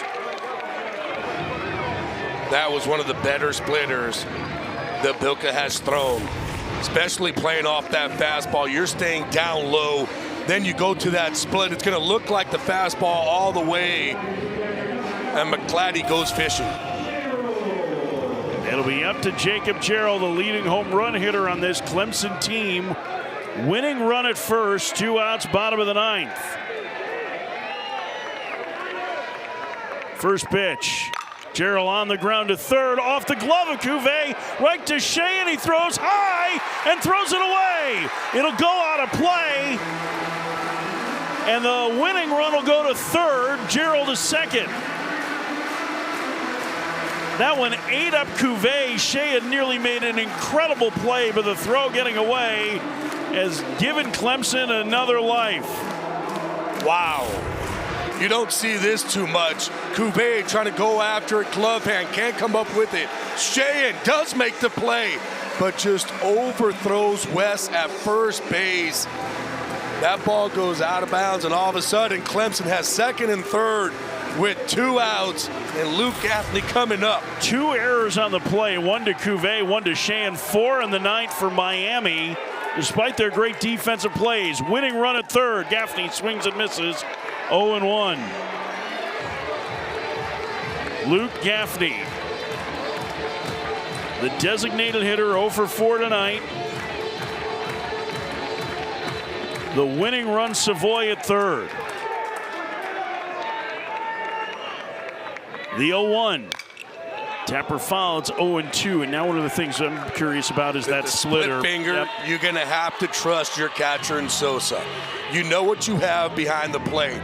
He is very good. He's kept a lot of balls in front of him. It's a dangerous pitch. We've already seen him throw a split finger that bounced over Sosa's head already in last inning. Others get their lead from second and third. The pitch, swing and a miss. Gaffney down on strikes, and the inning is over. Ryan Bilka gets out of the jam and sends us to extras tonight. 3-3 Miami and Clemson.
How did we get here? You can kind of see it there. It's been a heck of a ball game tonight. Miami had a 3-0 lead going to the bottom of the 5th. Clemson scratched across a couple of runs.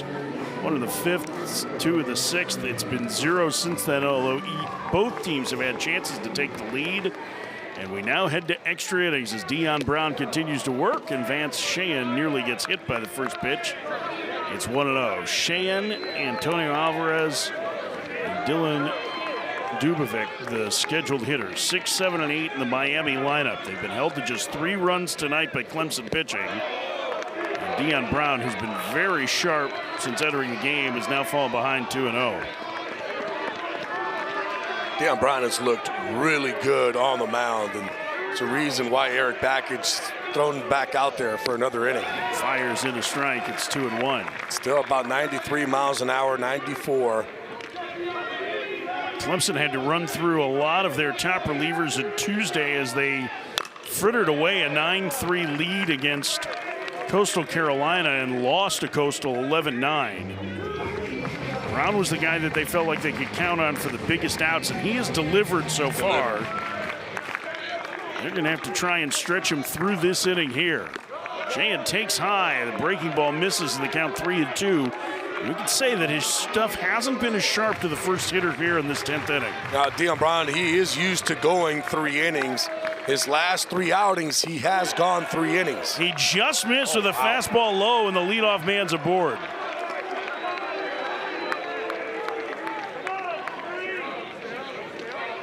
So Sheehan leads off with a walk in the 10th. And that'll bring up Alvarez. Alonso Alvarez, who walked as a pinch hitter in the 8th, batting right-handed. The switch hitter will turn around and bat lefty. First pitch. He swings and pops it up into left. And making the catch is Savoy for out number 1. 1 pitch out for Alvarez. And I'll bring up Dubovic. As much as we talked about the top of the order, having a slow night for Clemson, the bottom of the order for Miami has not done much at all. Bottom 3 hitters have walked twice. And that's it, looking for their first hit out of it, and they've got the power hitting Dubovic at the plate.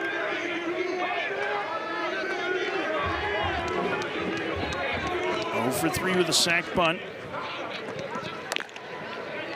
Sheehan dives back again. Couple of chances there. He is 6 for 6 in stolen base attempts. He's got to be running, right? I would say yes. You got to get something going. Got to try, if you're Miami, to put a little bit of pressure on this Clemson defense. Not going on the first pitch. Dubovic takes a strike. It's 0-1. Now, I will say that Brown is quick to home. Doesn't really have that big leg kick. It's almost like a slide step as he's coming, which makes it a little bit tougher for a guy to steal. 3 tosses over to try and keep Sheehan close. 3-3, top of the 10th.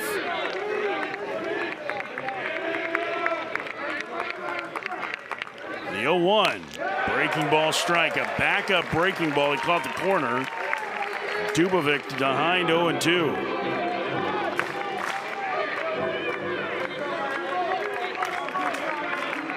Sheehan got another half-step lead there at first. Not going, the pitch, fouled at the plate. Dubovic looks a little bit caught in between, Gabby. Like he's not quite sure what he wants to do at the plate. It's almost like he wants to be fastball ready, but in the back of his head, he's like, I've been getting a lot of breaking pitches, so should I be on that? And once you have those kind of thought process in your head as a hitter, you're not going to really be able to hit either one of them. The 0-2 fouled away. It was late on that one, but it was a better swing. He fights off another heater from Brown. Sheehan hasn't shown any inclination to run as of yet. Swing and a miss. Got him to chase a breaking ball, 2 outs.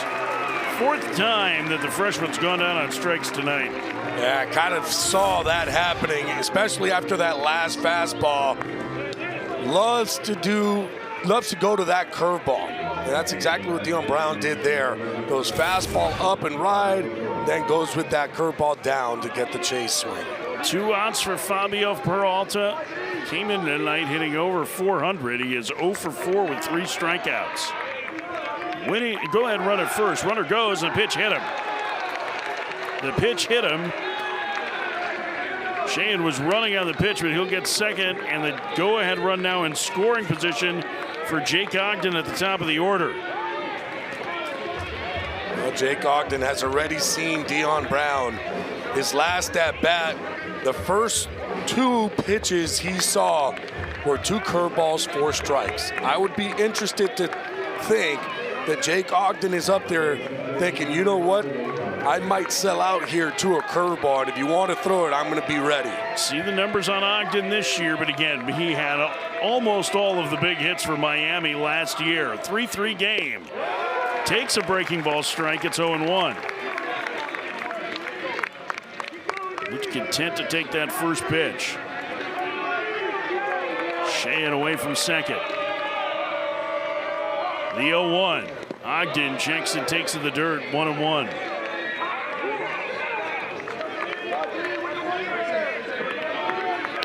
Senior infielder trying to give Miami the lead, pull off a road win in the opener of this series. Clemson trying to get to the bottom of the 10th with a chance to walk it off. The pitch, breaking ball strike, gets 1-2. He's seen a lot of curveballs from Brown. Yeah, last at bat did the same exact thing. That's why I was thinking with Jake Ogden, especially a guy who's a veteran who's been here before, understanding what they're trying to do to him. The 1-2, got a piece of it. 4th straight breaking ball in this at bat. Well, now if you weren't sure if you were going to get a breaking ball, you have to be sure now, right? And here's the problem. As a hitter, you're like, well, I've gotten 4 straight. Like, is he going to come with the fastball now to surprise me? That's the hard part about hitting. Eric Bakich cheering on his squad. The pitch upstairs, 2-2. Handful of Clemson fans who did not like that call, but that pitch was very high.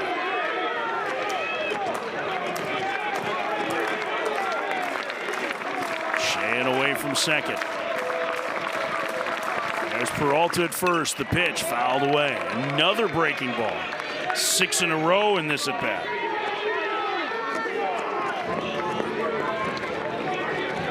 A couple of them have been elevated. Yeah, and that's the other thing too. If you're looking for breaking ball, that's where you're looking, where actually you've been getting them. Top of the zone, stuff that's not going to have that big break to it. 2-2. Swinging a roller to the left side. Charging Lichtenberger. Off balance to first, not in time. An infield single for Ogden, and now the bases are loaded for Daniel Cuvée.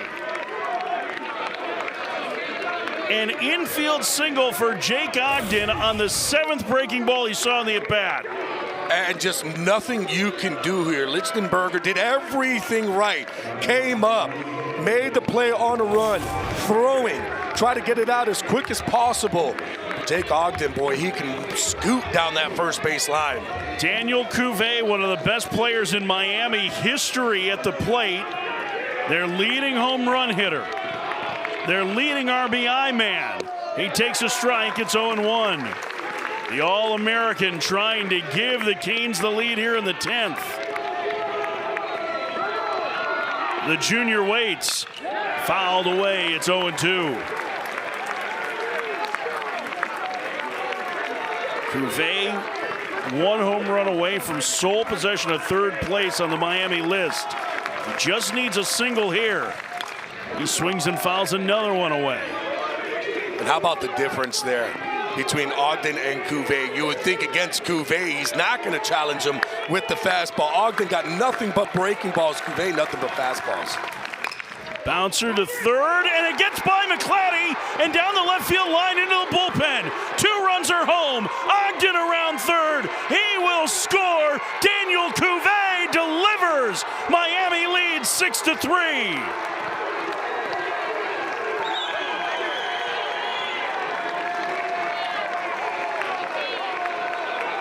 A tough play for McClatty on the backhand. It eluded him, and Miami has taken the lead in the 10th. He went right after him with another fastball, chops it down, and McClatty just in between. Those are those balls that when they get hit, you don't want to go back on because you're going to get caught in that in-between hop. You got to go get it. Because he played it back, the ball gets by, and Miami is able to score all three. I think that's one of those plays. They talk about that drop step play for third baseman. He just couldn't commit to it right away. And as soon you saw the hesitation in it. Once you hesitate, you're going to put yourself in a really tough position. They gave McClatty an error on the play, 3-run score. And Eric Bakich is going to go to the mound and take the ball from Dion Brown. He was terrific tonight. And into the bullpen for Joe Allen. Miami with a 6-3 lead in the 10th.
Tristan McClatty charged with a tough error with 2 outs at the top of the 10th that allowed Miami to clear the bases, take a 6-3 lead. It's a tough play for McClatty at third. That ball's hit right down the line. Yes, should he have maybe taken a step forward? He kind of got put in a position where he tried to do a drop step, but even if he's able to make that play, I don't know if he's going to be able to get Cuvée out at first. But that's a very tough play. You know, maybe try to just knock it down. But boy, that's a tough error to give McClatty at third. Either way, 3-run score for Miami. And they have the lead in the 10th with 2 outs. Joe Allen, the senior, coming on to face the left-handed hitting Alex Sosa. First pitch, instead, a fake to second. Allen uses a step off. See the numbers for the veteran right-hander.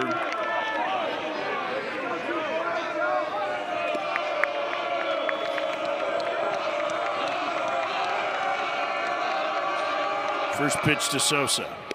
Takes a strike. It's 0-1.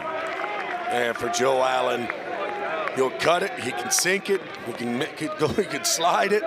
He has a 4-seam fastball. Nothing really terribly overpowering. That 4-seam fastball, 87 to 89 miles an hour.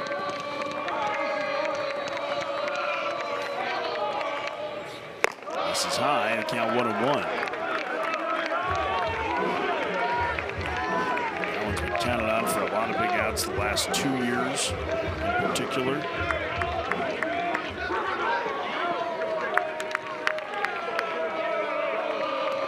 key reliever a year ago after spending most of his time here as a long man and spot starter. And he gets Sosa out in front of that changeup. It's 1-2.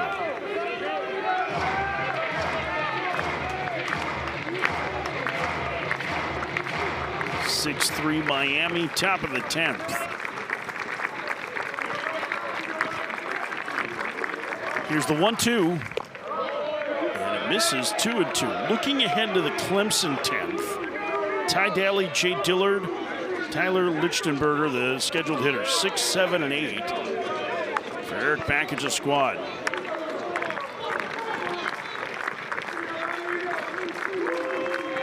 (2-2). Fouled away.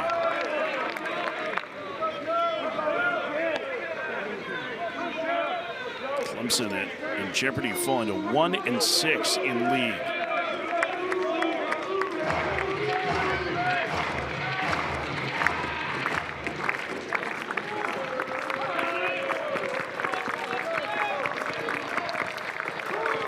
The 2-2.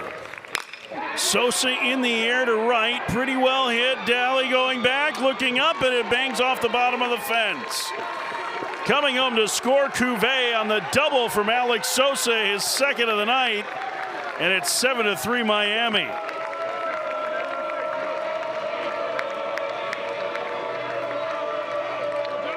A 4-run 10th inning for the Hurricanes. Boy, for a second there, I thought Alex Sosa hit a home run. This ball right off the fence. Sosa's been swinging a very good bat here tonight. He's been doing it all season long as well. Comes up big, and that's another big run. If you ask J.D. Arteaga, he's going to tell you, I would rather be up 4 than be up 3. Here's Derek Williams. Bouncer foul. Third base side. All 7 Miami runs have scored tonight with 2 outs. 3 on a tough error on Tristan McClatty in this inning. Clemson, who clawed their way back into the game, had a chance to win it in the bottom of the 9th and could not cash in. Pitch misses low. The count 1-1 to Williams.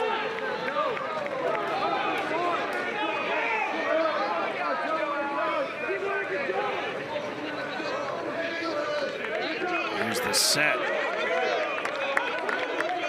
And the 1-1. 2-1.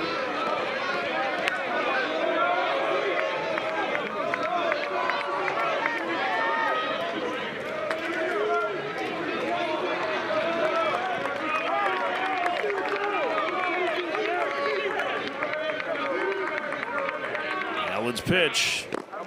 Down low, 3 balls and 1 strike to Derek Williams. Ryland West has 3 hits tonight in the on-deck circle, hoping to get a chance to add on insurance runs for Miami here.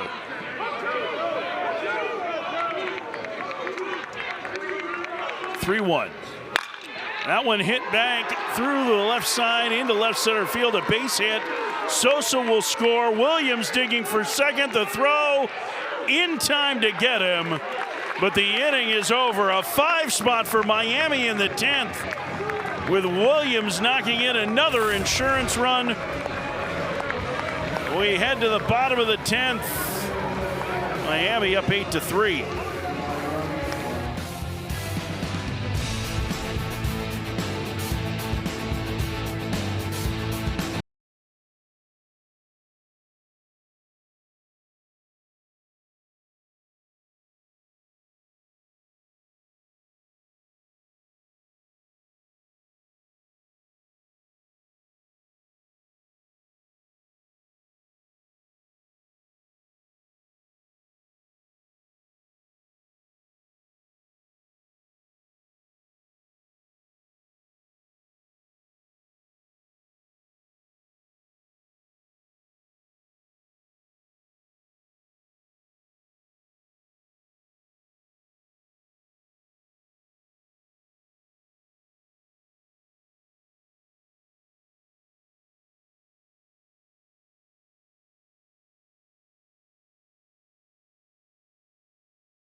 8 two-out runs for Miami tonight, including 5 in the top of the 10th. 3-run error charged to Tristan McClatty, helping to break things open for the Hurricanes, who are now 3 outs away from winning the opener of this 3-game series. Not that our opinion matters on it, but that was a tough error on Tristan McClatty. But either way, Miami scored 8 runs with 2 outs tonight. Ty Daly will try to get things started for Clemson in the bottom of the 10th against Ryan Bilka as he starts his 3rd inning of work. First pitch outside, 1-0. Daly's had a couple of hits tonight for Clemson.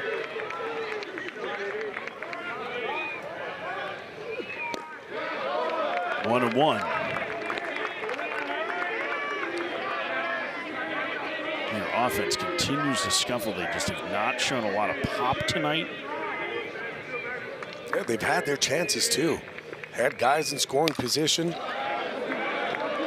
Just haven't been able to come through. One extra base hit for them tonight. Blavon's double in the 5th. It's been all singles for Clemson's offense. Miami able to keep them off the board enough that they can get to him in the 10th. Off the end of the bat and foul by Daly. The count stays 1-2. Now, if you're Clemson, though, it's about passing the baton to the next guy. Get yourself on understanding that, hey, need a lot of work to do in this inning if you want to at least try to even tie this ball game up. And it can't just be off of one swing. We certainly have seen Clemson put together comebacks improbably in this ballpark. 2-2. That one bounced up and it looked like it got Sosa under the face mask. It's all right. 2-2 the count to Daly. Right now, they just don't seem to have any momentum going offensively. They worked so hard to get this game even. And they had their chances too late.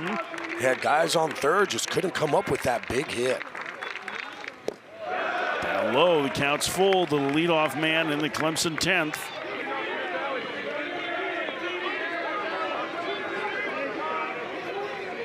And man in scoring position in the 8th. And scoring position in the 9th. The winning run at third base, albeit with 2 outs. And the 3-2. Swing and a miss. Daly down on strikes. He chased a fastball below the zone for out number 1. Third strikeout. Yeah, just challenge him. Here's the fastball down in the zone, and Daly went chasing.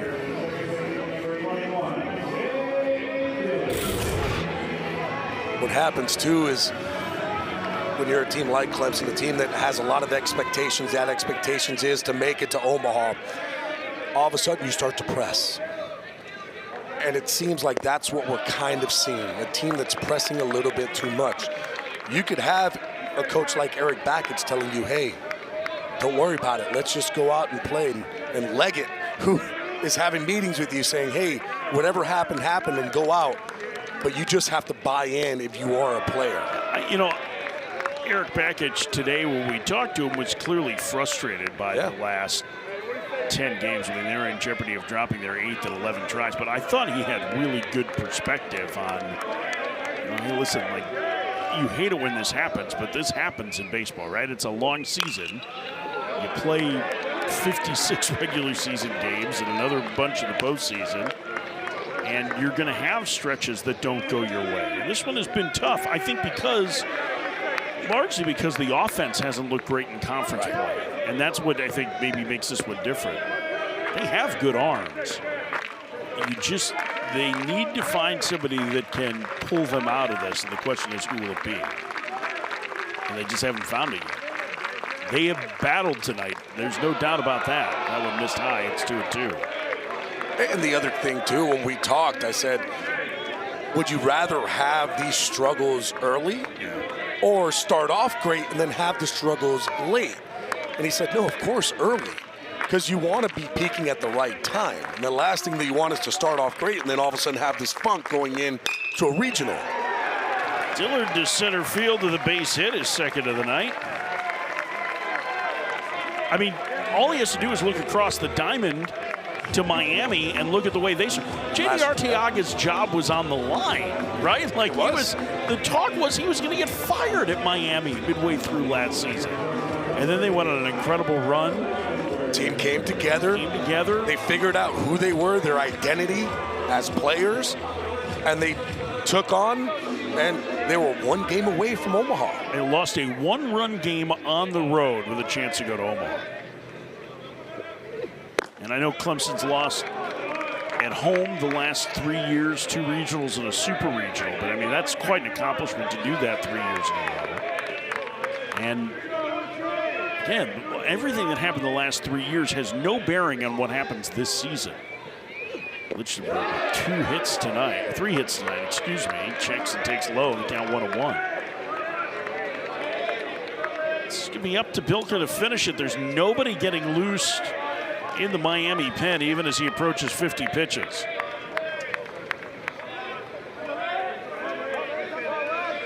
(8-3) Miami, bottom 10. Good count. 1-2. And the other thing, too, if you're Clemson, it's not giving away any at-bats right now. It's not looking at the scoreboard going, oh, boy, like now we got 5 runs that we have to try to come back. We're probably not going to do that, so let's just kind of pack it in and get to the next game. It's like, no, there's momentum that could happen from last at-bats to the start of tomorrow's ball game. Swing and a miss, and now Miami 1 out away from a key road victory to open this series. Yeah, went with fastball, and then what does he go with? It's going to be that split finger. Buries it down in the dirt. A lot of movement. Tough pitch to lay off. It's got one-seam movement. Like it's going to be tough to see the rotation. It kind of looks like a little sinker that he's throwing, but that arm speed that he has with it, his fastball right out of hand, just dives down. Bryce Clavin's had a couple of hits tonight out of the 9 spot as he takes a strike. 0-1. Maybe the best chance for Clemson to take the lead in the 8th with 2 on and 2 outs. He had a ball pretty well to right field that Derek Williams ran down.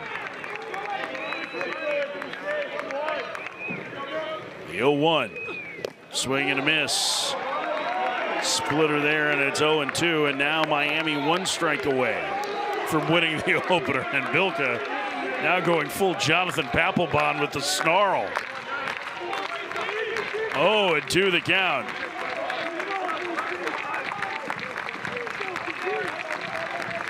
The pitch outside, a ball on the play. The runner Dillard will take second.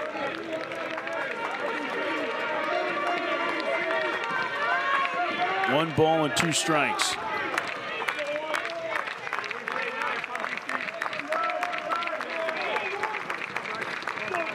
The 1-2. Outside, 2-2. So select where that was located, but it missed the corner. Clavin's at-bats have been really good tonight. Yes, they have. Been very impressive. I guarantee you that Eric Backage is very happy with the at-bats that he had. Not only that, the way he played center field, patrolling the outfield the way he did. 2-2. He's run the count full here. And if he can reach, then we start to give a glimmer of hope to Clemson because the top of the lineup comes up. And they've had a quiet night. They are due. Bilka trying to end it here for Miami. Get them this win in the opener. The 3-2. Foul tip into the glove of Sosa and a big fist bump from the catcher as Miami earns a hard-fought 8-3 10-inning win on the road to start this series in Clemson. Boy, this game had everything. It had great pitching, especially up front. Great defense for both sides. You had timely hitting. It was a seesaw-type game back and forth.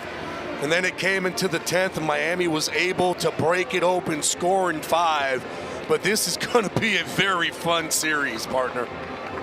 We'll be back for the second game of this one tomorrow. Miami beats Clemson tonight 8-3. Now for Gabby Sanchez and our entire outstanding crew in Clemson, South Carolina, I'm Mike Farron. Thank you for joining us. We'll see you tomorrow at 8 Eastern on the AZC Network for Game 2 of this series. Miami takes down Clemson tonight in 10, 8-3.